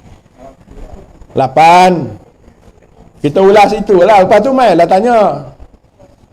Kan, mai tanya kita tahulah nak bilang 5 tu siapa. Tapi kalau 8, kalau betul Johor dia menang, dia buat survey, dia boleh rempuh pula PAS ni. Dia boleh, hak 8 tu boleh dah, dia rempuh, jatuh pula. Tuan-tuan, macam mana dia menyanyi? Saya pun tak reti. Jadi itulah situasi yang rakyat harus faham bahawa kerakusan politik yang kita mesti tolak dalam apa bentuk sekalipun. Jangan biarkan mereka yang rakus begini rupa untuk memerintah negara kita. Tugas rakyat adalah untuk menolak mereka. Rasional, guna akal. Bukan kita hasut, tapi guna akal yang rasional. Jadi, saya kira kita buat macam ni untuk nak memberi faham. Saya yakin kalau kita buat sungguh-sungguh, yang duduk depan saya 50 orang, yang live FB tu ramai juga. Jadi sampaikan maklumat. Lepas ni kita buat setiap PDM yang kita lancar tadi ni, yang kita bagi watikah, yang kita bagi sijil, PDM yang dah ada ahli tangkuasa, balik selepas ni atok, panggil kita untuk kita ceramah di peringkat PDM. Nak memberi faham kepada orang ramai bahawa ini yang sebenarnya yang berlaku dalam negara kita pada hari ini. Panggil. Macam hari ini kita pimpinan negeri je. Cukuplah. Selepas ni kalau kita buat besar lagi, kita panggil pimpinan nasional. Tuan-tuan yang dirahmati Allah sekalian, saya kira kalau mesej saya pada malam ini difahami, maka saya kira telah cukup dan tuan-tuan sampaikan kepada orang ramai. Tajuk kita pada hari ini memberi mesej bahawa kerakusan mereka akan berterusan sehingga mereka nak apa yang mereka nak dan mereka tak peduli apa juga yang berlaku kepada rakyat, mereka akan rempuh. Jadi, kalau mereka lepas daripada Johor, kalau betul-betul dia nak main kat kita, lepas raya, dia tak peduli MOU dia tak peduli, Melaka pun dia tak peduli, Johor pun dia tak peduli. Dia kira hati perut dia ya. Jadi saya kira kalau kita telah mampu untuk memahami mesej itu, insya-Allah kita sampaikan kepada orang ramai di lain-lain masa. Kita akan buat program yang sebegini ataulah sebanyak yang mungkin untuk memastikan bahawa semua rakyat dapat maklumat ini. Dan saya yakin rakyat yang telah bertamadun mampu untuk mengubah pemikiran mereka apabila mendapat maklumat yang betul. Janganlah kita gunakan sentimen hak tadi ni, nak kelabu mata je. Nak kelabu mata je kepada umah ni. Kita bukan umah kah? Jadi saya kira itu saja untuk malam ni. Saya ucap terima kasih kepada Amanah Kuala Kedah yang telah berjaya mengatur program yang sebegini rupa. Sudah tentu pada tuan rumah lah yang membenarkan. Saya kira dia buat ni pasal 2 malam lepas kita berjalan udang tak dapat. Ni kira dia qada lah, dia bagi balik. Makan tadi sedap. Terima kasih. Sekian, wabillahi taufiq wal hidayah. Assalamualaikum warahmatullahi wabarakatuh. Waalaikumsalam warahmatullahi taala wabarakatuh. Terima kasih yang berhormat Datuk Dr. Ismail Saleh selaku timbalan pengerusi Amanah Negeri Kedah. Bila tengok Datuk tadi sungguh-sungguh nak memahamkan kita, sungguh-sungguh nak memahamkan rakyat di bawah sana akan kecelaruan akan kepincangan yang berlaku dalam pentadbiran negara sampai suara pun dah kita macam tak keluar. Saya kita mungkin kena minum air asam sikit. Jadi tuan-tuan, macam YB sebut tadi, berkenaan dengan doktrin. Ini kita seluruhnya didoktrinkan oleh pimpinan negara yang sebelum ni, pimpinan negara sekarang ni, berkenaan dengan kononnya Pakatan Harapan ni bukanlah sebuah pakatan, bukanlah sebuah kerajaan yang dulunya yang membela nasib terutamanya orang-orang Melayu, terutamanya orang-orang Islam katanya. Tapi benda tu semua hanya doktrin semata-mata. Seperti mana yang berlaku, kalau kita boleh tengok balik apa yang berlaku dulu ni, disebut sangat-sangat disebut, walaupun sampai dalam parlimen kononnya bahawa PAS yang begitu betul-betul mempertahankan kononnya apa yang berlaku terhadap arwah adib. Kononnya Pakatan Harapan, kononnya kerajaan yang sebelum ni tak membela pun. Tapi apa yang berlaku hari ini? Di mana kes adib? Apakah pembelaan yang berlaku ke atas adib? Mana kita duk tunggu juga jawatan kuasa yang ditubuhkan untuk membela adib tu? Sampai tahap mana sekarang ni? Benda tu semua seperti mana tadi, doktrin, wayang semata-mata kalau setakat ini. Jadi ini antara kita panggil dia punya doktrin. Antaranya satu lagi disebut kita tak membela Islam. Sampaikan saya terbaca satu Facebook daripada sahabat kita ni, saya pun tak berapa kenal, tapi dia macam UMS sikit. Dia punya Facebook UMS saja. Katanya dia mengharapkan bantuan kerajaan untuk sekolah-sekolah tahfiz yang dijanjikan tahun demi tahun tapi tak sampai-sampai. Sampaikan Mahat Tahfiz ada yang terpaksa tutup. Mahat Tahfiz ni adalah satu institusi yang mana untuk nak membela Islam, yang mana untuk kita nak bawa Islam ke depan, tapi benda tu tak berlaku pun. Cuma disebut, kononnya kami membela Islam, kononnya ini Pakatan Harapan tak membela Islam. Tapi inilah doktrin jahat yang semata-mata dibuat untuk mengelabui mata-mata masyarakat kita ni supaya kita menolak Pakatan Harapan. Tapi saya yakin apa yang berlaku hari ini, apa yang berlaku yang dituduh kita sebelum ni, dituduhnya Pakatan Harapan sebagai tak ikut Islam, sebagai Pakatan Harapan yang jahat dan sebagainya. Hari ini rakyat dapat tengok perbezaan antara pimpinan Pakatan Harapan dulu dengan apa yang berlaku di zaman PN dan juga BN. Jadi untuk ulas yang lebih lanjut dengan ini, saya nak menjemput Yang Berhormat Engineer Datuk Fahrul Razi bin Zawawi selaku pengerusi Amanah Negeri Kedah untuk menyampaikan ucapan beliau. Persilakan.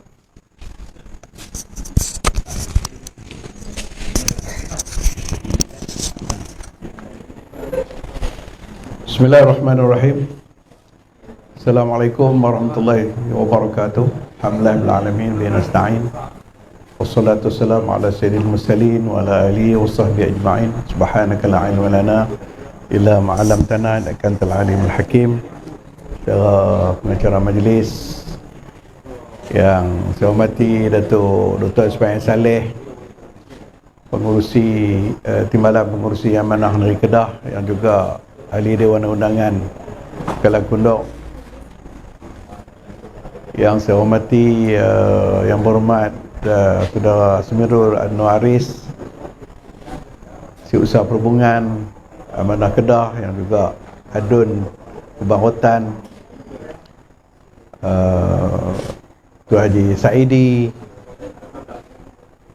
Ketua Amanah Kuala Kedah, Tengkosa yang hadir, Ketua Pemuda, Ketua Pemuda, petugas-petugas pada malam ini, petugas media yang terpaksa bawa semua peralatan untuk turun ke medan pada malam ini, dan juga saya tak tinggalan tuan rumah yang mana kali ini membenarkan kita mengadakan majlis di sini.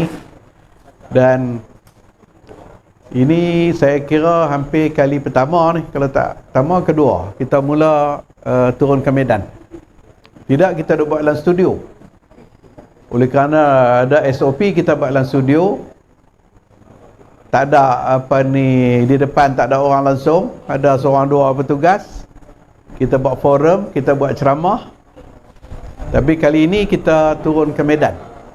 Kita rasa dah sampai masa untuk kita turun ke medan untuk mengadakan ceramah ataupun mengadakan apa-apa wacana pada ketika ini. Saya juga nak maklumkan kepada pakcik-pakcik, kakak-kakak, adik-adik yang ada. Ni nampak ni macam ni, nampak macam ringkas, tapi sebenarnya apa yang kita sebut ni didengari di seluruh dunia.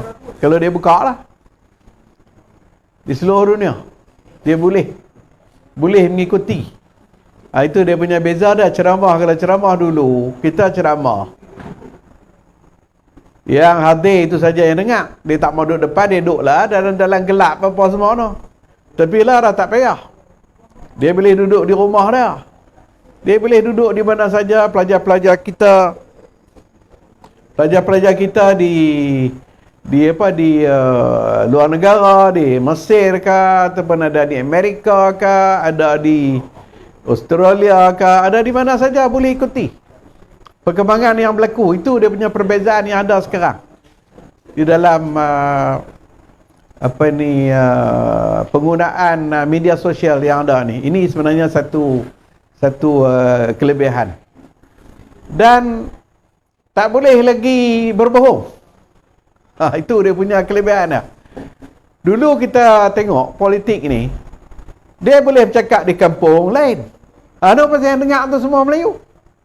Dia boleh bercakap pasal dalam bandar, dia tengok audiens lain, dia bercakap lain. Dia tengok keadaan. Dia janji di sana, dia janji di sini, dia tengok keadaan tempat. Sekarang dah tak boleh. Tak boleh. Kerana apa yang saya berucap dan pimpinan berucap boleh didengari oleh semua pihak. Mereka boleh tahu, tak boleh lagi berbohong. Dulu ni saya masih ingat, jadi saya terlibat lama dalam parti politik. Kalau dekat dengan pilihan raya, sini keluar. Masa tu pas lah. Sini keluar, sana keluar. Ya sebenarnya kita tak tahu, tak keluar pun kata keluar. Sekarang tak boleh, tak ada dah cerita tu. Kalau kata betul-betul keluar meninggalkan parti, dia kena keluar betul. Tak boleh. Sekejap kalau kata tak betul, tak kira orang nafik. Dan boleh disaman. Kalau keluar kenyataan-kenyataan yang ada unsur fitnah, pihak yang tu dia boleh saman. Sebab dia juga boleh ikuti pada ketika ini, dan juga dia boleh ikuti selepas.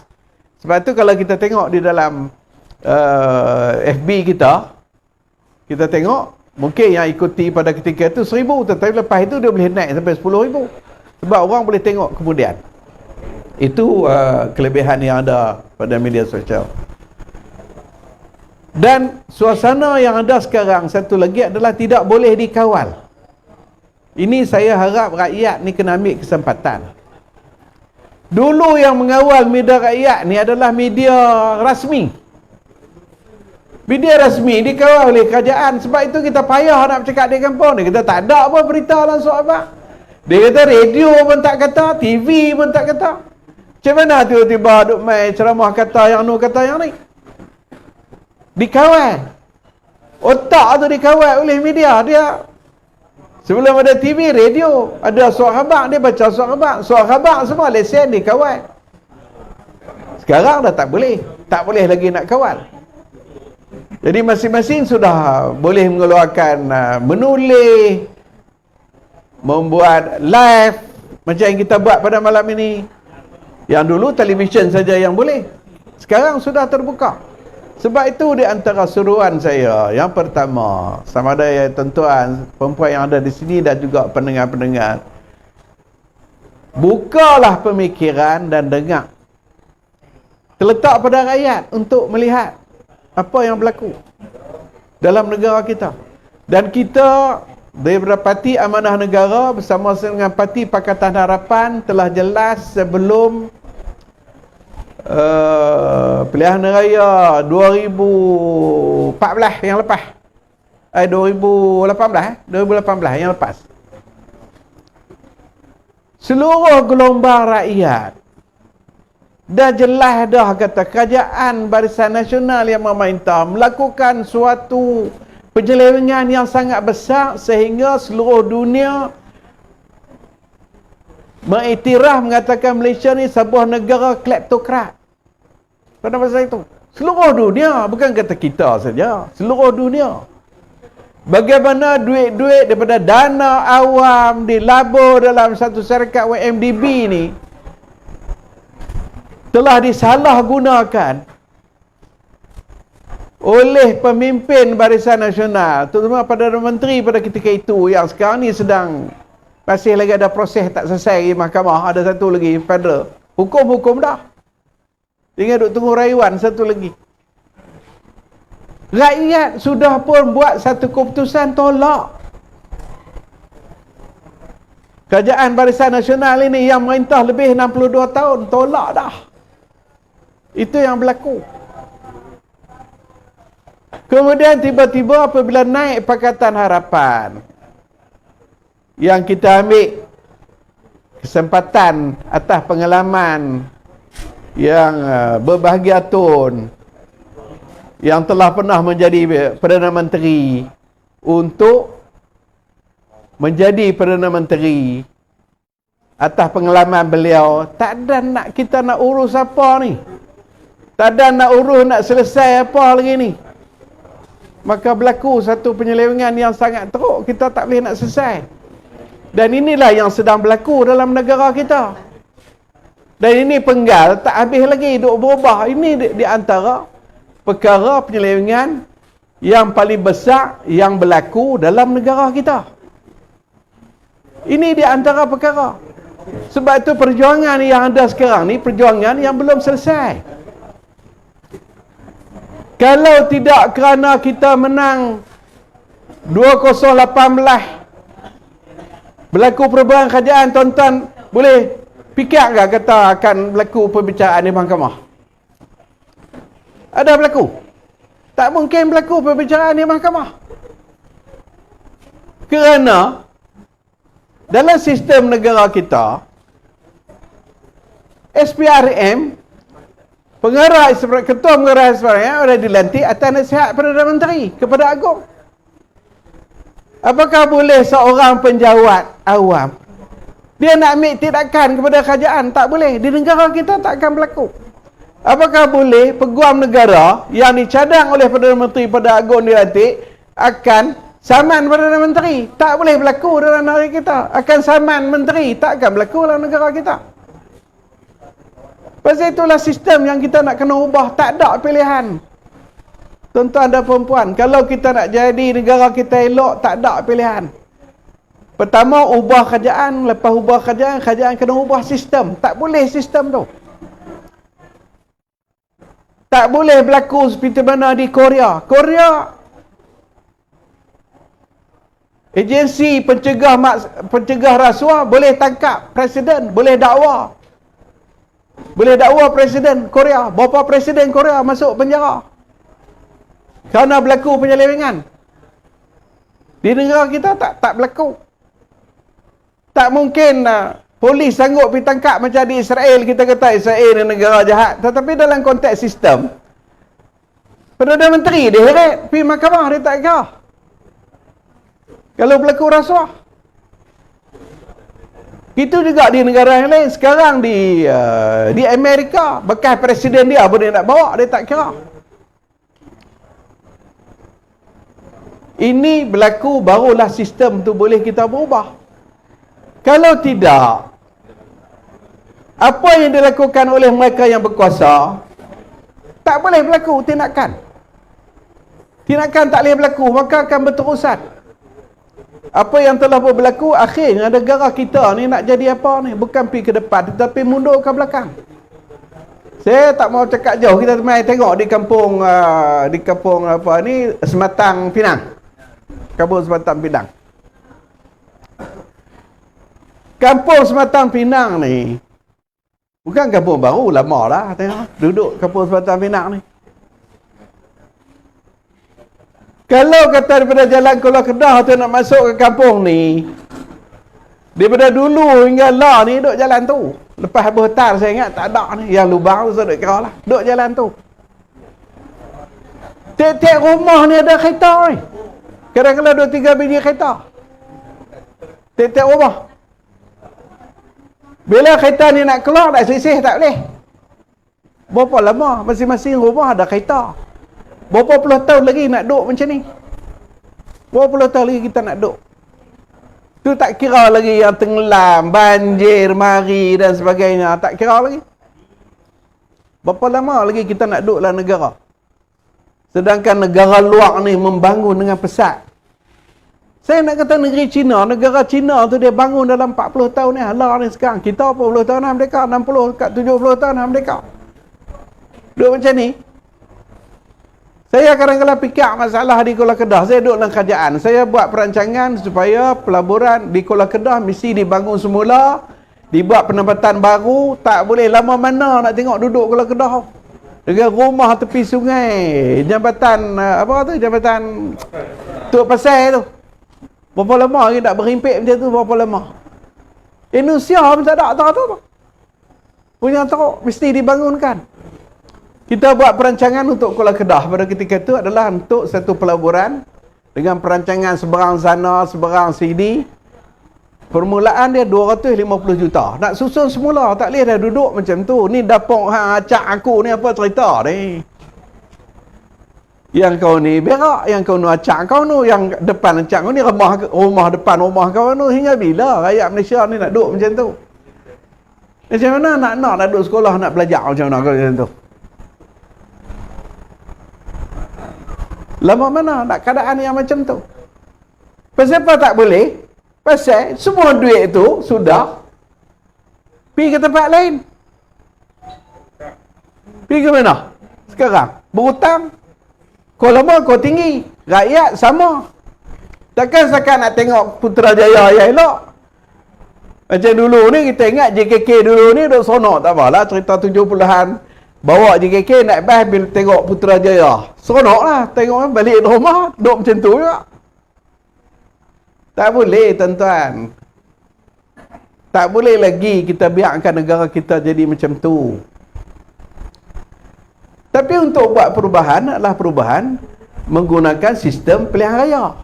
Tak ada cara lain macam mana penceramah lain kata lah. Apa cara yang kita ada? Takkan kita nak keluar bangkit demonstrasi buat kacau bila polis tangkap. Kita mau pergi masuk dalam penjara? Tak mau. Dan itu bukan cara kita. Dekat tak ada lagi peluang demokrasi. Kita dah berjaya dah ni. 2018 itu ubah kerajaan. Kita dah mula dah ubah sikit sistem. Kita mula dah turun tol. Kerajaan dulu tol kau turun ke kau naik? Kau naik. Mai kita kerajaan kita turun dah tol ikut janji. Tol tu kalau mau kau naik. Takkanlah tol lebuh raya. Buat 30-40 tahun dulu. Takkanlah bayar hutang bank sampai kelar tak habis. Tengok kita fikir. Betul buat lebuh raya Tengah Selatan dulu lah 6 bilion saja. Takkan pada dulu hingga lah kutip tol tu tak habis-habis. Sampai lah bila nak habis? Duk kutip tol. Yang ada nak connect. Ada. Jadi ini masalah yang dihadapi oleh rakyat. Bila duit yang dikutip daripada rakyat, cukai kita bayar, kita beli kereta kita bayar cukai, kita beli baju kita bayar cukai. Jangan kita kata kita duduk kampung, ya aku peduli apa, aku cukai tak bayar. Tu kita pakai kain, tu kita pakai baju, kita beli motor, semua ada cukai dalam tu. Jangan kita kata kita tak bayar cukai, tak betul. Sebab itu kena ada satu kesedaran adalah rakyat bahawa negara ini sebenarnya atas pelonjakan cukai yang kita bayar. Di negara maju, dia tak terima kasih pada kerajaan kerana kerajaan bagi duit subsidi. Dia tak terima sebab itu duit kita. Duit rakyat bagi pada rakyat. Yang kita ni duit EPS, duit kita betul bagi kat kita. Allah terima kasih kerajaan pasal bagi duit EPS. Duit EPS ni duit siapa? Duit EPS ni duit sebab bukan duit kita. Yang kita pergi simpan. Tapi dia punya puji lah TV3 tu. Oh macam dia tu dapat duit percuma. Ini masalah mentaliti yang ada pada kita. Kita hadapi masalah. Patutnya banyak perkara ni kita boleh atasi. Oleh kerana cara pentadbiran. Boleh kata tiap-tiap rumah ni kalau kita ni cik anak 20 orang sekian-sekian. Ada tak pergi universiti? Ada. Kalau tak semua pun sebahagian. 2-3 orang pergi. Pergi universiti macam mana? Allah belanja teruk. Kena berhutang. Masuk universiti dah kena berhutang. Duit nak bagi tak cukup, berhutang PTPTN. Balik keluar ada kerja, tak ada kerja. Ini masalah besar. Tak ada kerja ni anak muda yang tak ada kerja ni anak muda kena bangkit. Macam mana pergi mengaji kursus, tiba-tiba keluar kerja tak ada. Siapa yang meluluskan kursus tu? Bukan kementerian. Yang meluluskan kursus yang pergi mengaji ni, kawan tu. Takkan kerajaan tak tahu kata pengajian ni berapa banyak kursus, berapa banyak perlu untuk dia keluar kerja. Takkan dia biar dia tu pergi mengaji balik ratus ribu tak ada kerja. Takkan tak tahu dia punya perancangan pengajian universiti. Yang ibu bapa duk harap balik kerja. Duduk di rumah balik hang ni dah balik. Dulu hang tak boleh kerja. Pasal tak boleh kerja. Kerja minta tak dapat. Akhirnya Grab. Akhirnya buat penghantaran motor. Kalau nak buat penghantaran motor tak usah pergi mengaji universiti lah. SPM pun cukup. Buang duit lah. Kalau setakat nak pergi kerja hantar penghantaran. Dia mengaji kejuruteraan, dia bisnes, dia mengaji macam-macam pengajian, balik nak kerja. Ini sampai anak-anak yang bijak, pandai, keluar kedoktoran, cerdik-cerdik semua ni, balik tiba-tiba tak ada kerja, terpaksa tunggu. Dia nak pergi jadi doktor, macam Doktor Smith. Nak jadi doktor bukan boleh terus pergi jadi doktor, buka klinik. Dia kena masuk dulu di hospital 2 tahun. Dia panggil housemanship. Betul tak? No? Housemanship 2 tahun. Dia tak boleh pergi latih di klinik. Dia tak boleh. Dia kena pergi hospital. Hospital tak ada tempat. Saya biasa jumpa dengan satu budak. Dia duduk kerja dengan mak dia. Saya kata, adik doktor lah. Dia kata, duduk doktor. Nanti pasal apa duduk tolong gerai kan? Dia kata, sampai lah saya minta untuk dapatkan peluang masuk hospital. Tak dapat. Jadi saya duduk tunggu. Jadi, itu doktor jangan bercakap bagian kursus lain. Tapi ni menteri-menteri kata ni anak-anak muda. Dia duk condemn anak muda. Dia kata anak muda ni pilih kerja. Tu ayat tu ayat. Pedih telinga anak muda ke saya anak muda saya pedih. Anak muda ni pilih kerja, tak mau kerja, orang bagi kerja tak mau. Lah. Dia mengaji menjadi ahli farmasi. Ahli farmasi tahu kan bagi ubat. Ni bagian farmasi ni bagi ubat. Tiba-tiba dia nak pergi kerja farmasi itulah sebab dia mengaji farmasi. Tiba-tiba dia di farmasi suruh pergi buat kerja-kerja teknikal, perbaik motor lah mana boleh. Suruh jalan ikan. Tak boleh.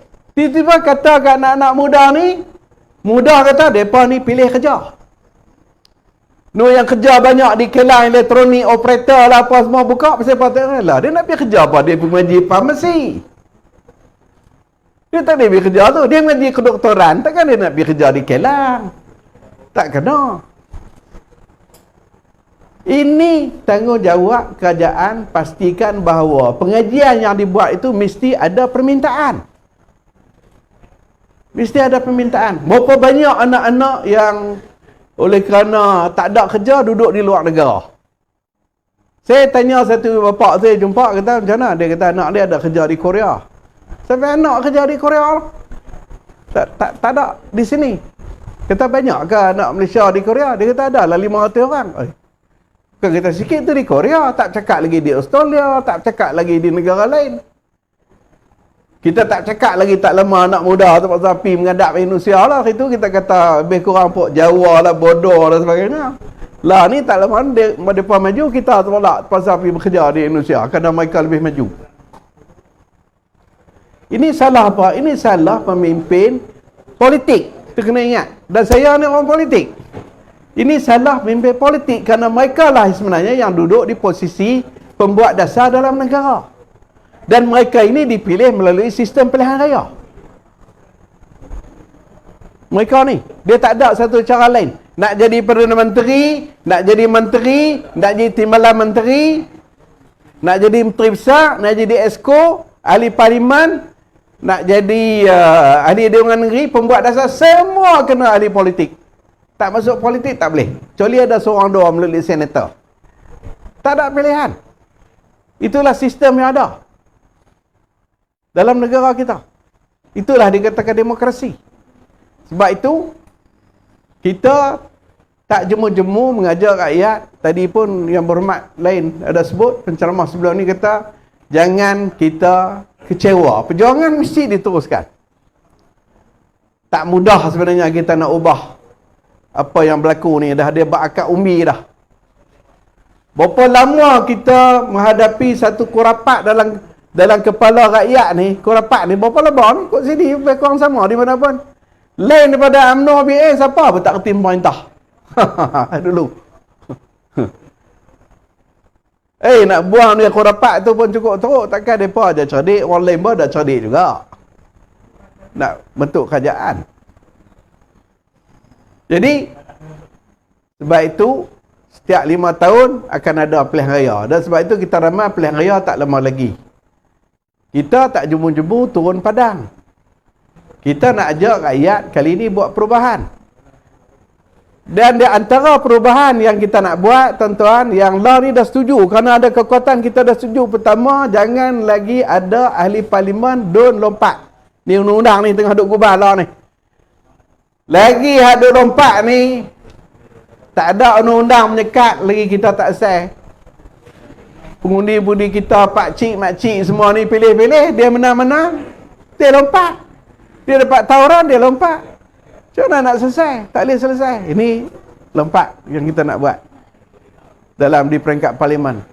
Dan kita dah janji lepas yang kita tak buat, mesti jawatan-jawatan yang dilantik, yang ada kepentingan negara, hendaklah tidak boleh dikawal oleh eksekutif.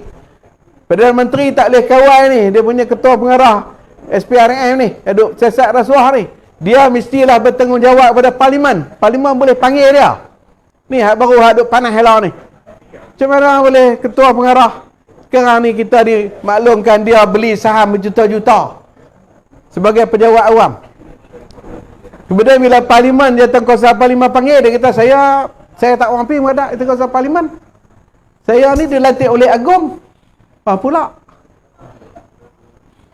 Dia tak boleh nak buat, jadi dia tak takut kat siapa.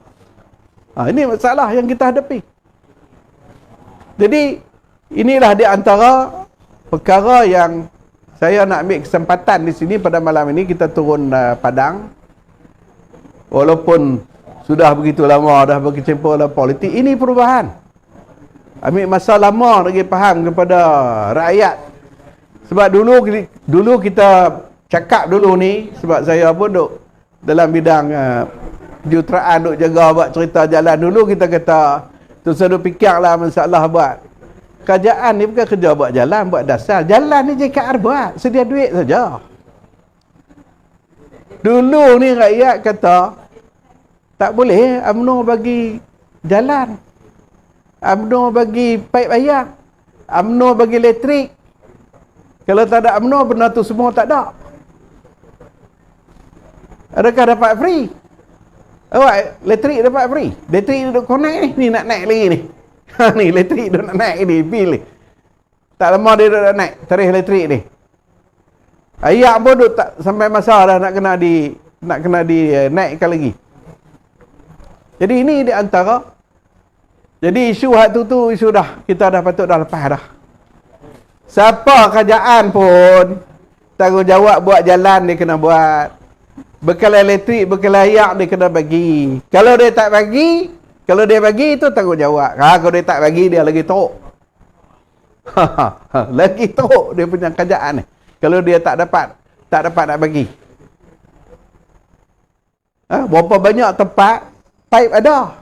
Ni kalau Kedah hujung-hujung ni paip ada, air tak ada. Tiba-tiba dia main periksa, dia suruh bayar bil. Buka air tak ada. Ni bil dia bayar ke tak ni? Lepas tu hantar kalori. Hantar kalori ni saya tengok. Musim tak kemarau nampak ada lori hantar air. Takkan musim tak kemarau dulu nampak kata masa kemarau air tak ada. Masa tak kemarau pun tengok ada lori hantar air. Apa yang tak kena dengan sistem yang ada pada kita ni? Kalau nak kata musim kemarau pun sebenarnya air kita ni berlama. Kita bukan kemarau macam di Afrika. Ayaklah sungai itu ada lagi walaupun kemarau. Dia tak jadi kering habis, dia tak berlaku macam tu. Tapi itulah macam sekarang. Bila kita kata ni harga telur tak ada, ayam tak ada, je duk bangkit cakap tadi. Apa menteri kata? Oh, ini pasal permintaan tinggi, pasal perayaan. Kan? Hak bodoh ni jawab. Perayaan. Perayaan ni hang tak tahu ke kata 5-6 bulan lagi ada perayaan. Perayaan puasa nak raya. Berapa lama dah kita tahu? Ni perayaan tahun baru Cina. Takkan mai tahun baru Cina tu baru tahu. Takkan perayaan ni jadi macam ribut dengan putih beliung mai. Mana kata hang tak ada perancangan. Sedangkan dulu daripada ketika menteri cerdik. Menteri ada zaman kat daripada cerdik kan. Jadi menteri mesti orang cerdik. Kita sudah membuat persiapan. Bila mari bulan puasa kita dah tahu dah berapa peratus kita dah hantar dah bersedia. Betul tak dulu ni? Itu kenyataan tu betul. Tiba-tiba main ni hak kerajaan apa khenak, doktor kata khenak ni hak curi tebuk atak apa semua ni. Pasal dia tak bersedia jadi kerajaan, tiba-tiba dia kata bila tak cukup, dia kata ini kita hadapi perayaan. Dah. Macam mana logik? logik apa dia pakai? Kalau kita kata ayam tak cukup, tak kita tambah belah awak di Malaysia ni terhad kan? Belah lah tambah. Apa masalah? Ni harga daging lembu duk connect tak lama RM50 sekilo. Awak tak buat projek pergi belah lembu pergi banyak sikit, awak tanah tak ada. Tak boleh buat perancangan, buat ladang lembu besar-besaran di Sabah lah, di Sarawak lah, di Pahang lah, di Belambak. Awak tak boleh buat supaya dapat kawal harga. Kenapa tak boleh? Tak boleh buat. Katanya makanan import, awak tak boleh kita uruskan perkara tu. Awak negara jiran boleh buat. Negara Indonesia ada hampir lebih daripada 300 juta dia belah rakyat dia. Thailand ada 100 juta. Makanan berlebih sampai ekspor. Yang kita ni baru ada 32 juta apa kita tak boleh nak hantar. Malu. Apa jenis pemimpin yang kita lantik kalau perkara macam tu pun tak boleh urus. Ini satu cabaran kepada rakyat. Rakyat tu kena buat. Jangan lagi duduk termakan dengan retorik kata kita ni tak boleh duduk ni sebab ancaman Islam, ancaman Melayu. Lah. Yang merintah ni Kedah ni sebab dia. Daripada raja terus ke bawah bukan Melayu semua. Yang merintah di Malaysia pada Agung sampai ke bawah ni sebab dia. Bukan Melayu yang duduk merintah ni. Pasal apa Melayu pula terancam? Itu urusan kita sendiri.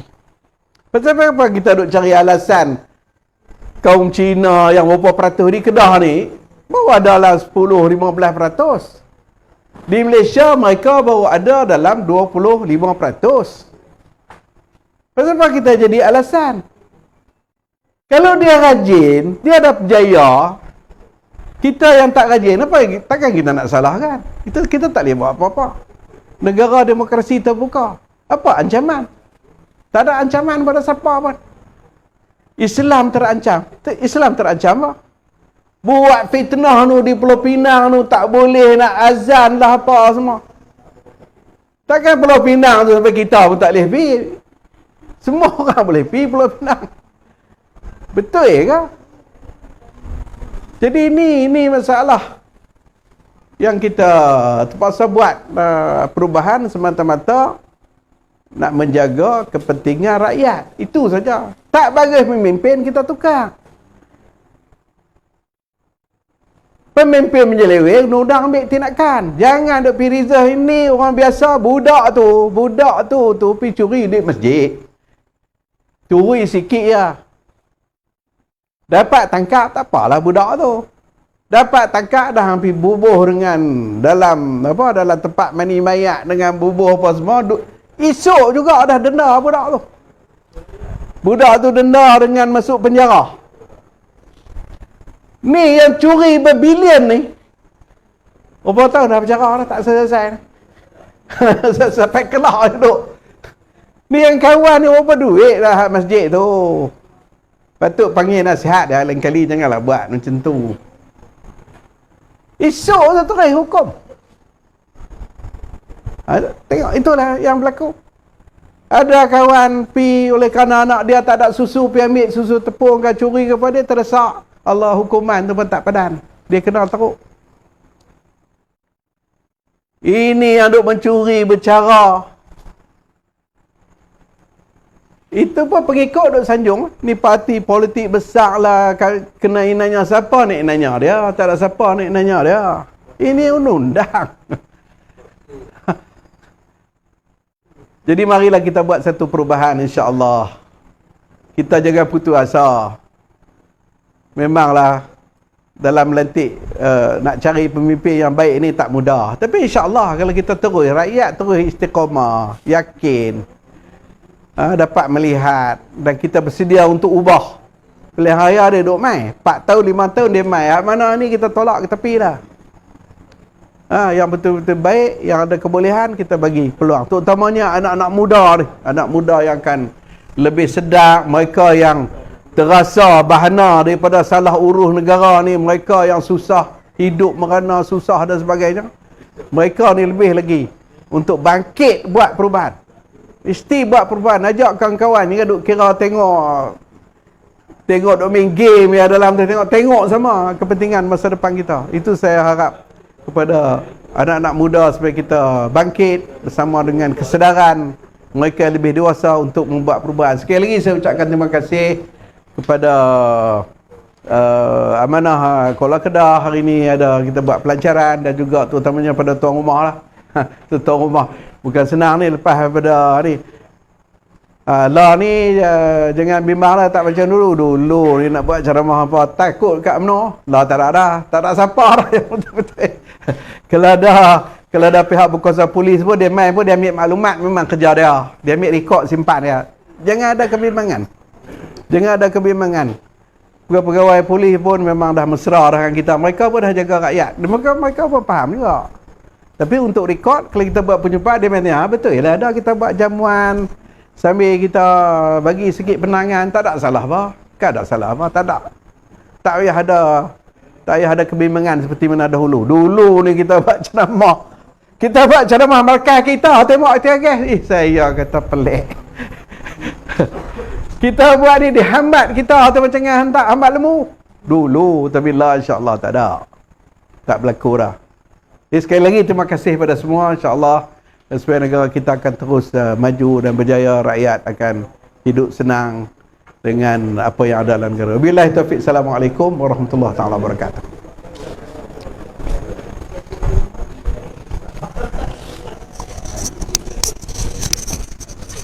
Waalaikumsalam warahmatullahi taala wabarakatuh. Terima kasih kepada yang berhormat Engineer Datuk Perwazi Zawawi selaku pengerusi Amanah Negeri Kedah atas ucapan yang diberikan sebentar tadi. Jadi tuan-tuan dan puan-puan, tadi last kali tadi YB ada sebut berkenaan dengan anak muda.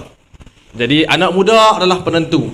Pada PRU 14, macam mana anak muda di seluruh Malaysia telah melakukan satu perubahan yang sangat besar sehingga kan kita boleh menjatuhkan kerajaan UMNO Barisan Nasional. Jadi pada PRU 15, anak muda kena sekali lagi, termasuk anak-anak muda yang di bawah usia 21 tahun, yang 18 tahun ke atas ni yang boleh mengundi secara automatik, kita kena sekali lagi membuktikan yang kita boleh untuk kita jatuhkan UMNO Barisan Nasional. Kenapa? Kerana UMNO Barisan Nasional ni adalah satu parti yang daripada dulu sampai ke hari ini, malahan hari ini lagi teruk apa yang mereka buat kepada kita, terutamanya kepada anak-anak muda. Kita bakal menyambung legasi, akan menyambung, akan menjadi kepimpinan, sama ada kepimpinan di negara, kepimpinan negeri, ataupun yang paling-paling kurang kepimpinan kepada keluarga kita.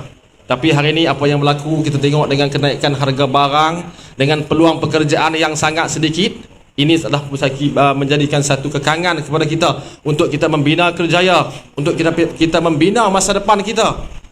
Kalau kita boleh tengok macam mana hari ini pelabur lari keluar dari Malaysia.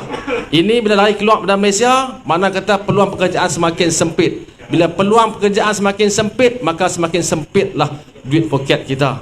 Jadi kita hari ini kita pun tak ada kerajaan nak bagi terlalu banyak, kita bagi KWSP lah apa benda, bukan dia bagi pun. Itu hak kita. Tapi kita nak kita bekerja, kita nak kita ada peluang pekerjaan, kita nak kita ada satu wawasan, kita nak ada satu kita punya masa depan yang gemilang. Masa depan yang gemilang adalah bermula dengan kerajaan yang juga turut gemilang. Tapi hari ini saya yakin kerajaan hari ini bukanlah kerajaan yang gemilang, bukanlah sebuah kerajaan yang kita nak untuk membela masa depan kita. Jadi terutamanya saya menyeru kepada anak-anak muda untuk kita lakukan perubahan. Kita bermula dengan PRN Johor ini untuk kita tutup, untuk kita tinggalkan, untuk kita jatuhkan BN. Sebab apa? Kita nak bagi satu mesej kepada BN. Sebab kita rakyat dah merayulah kat BN, merayulah pada kerajaan, turunkan harga barang, turunkan harga barang, turunkan harga barang. Tapi dia tak turun pun harga barang. Yang dia turun apa? Tanah di Kampung Baru. Itu yang turun. Jadi kita tak mau benda tu. Sekarang ni kita nak anak-anak muda kita menyeru. Apa yang berlaku hari ni kita tengok. Malam ni alhamdulillah satu presiden amanah bersama dengan presiden dengan parti muda. Hari ni kita buat satu pelancaran dari bersama ini. Muda dikatakan sebuah parti baru, parti yang mewakili anak muda yang kini insya-Allah sedang bersama dalam kemah besar kita untuk kita sama-sama jatuhkan kerajaan BN. Sebab apa muda kena ada? Sebab parti-parti yang baru ni ataupun kita kata pemimpin-pemimpin ataupun anak-anak muda, pengundi-pengundi baru yang paling ramai adalah dari kalangan anak muda. Jadi untuk kita jatuhkan BN sekali lagi, saya seru kita mesti bagi mesej pada kerajaan bahawa PRN Johor ni kita mesti jatuhkan UMNO dan Kerajaan Barisan Nasional insya-Allah. Jadi saya selahi dengan Assalamualaikum warahmatullahi wabarakatuh.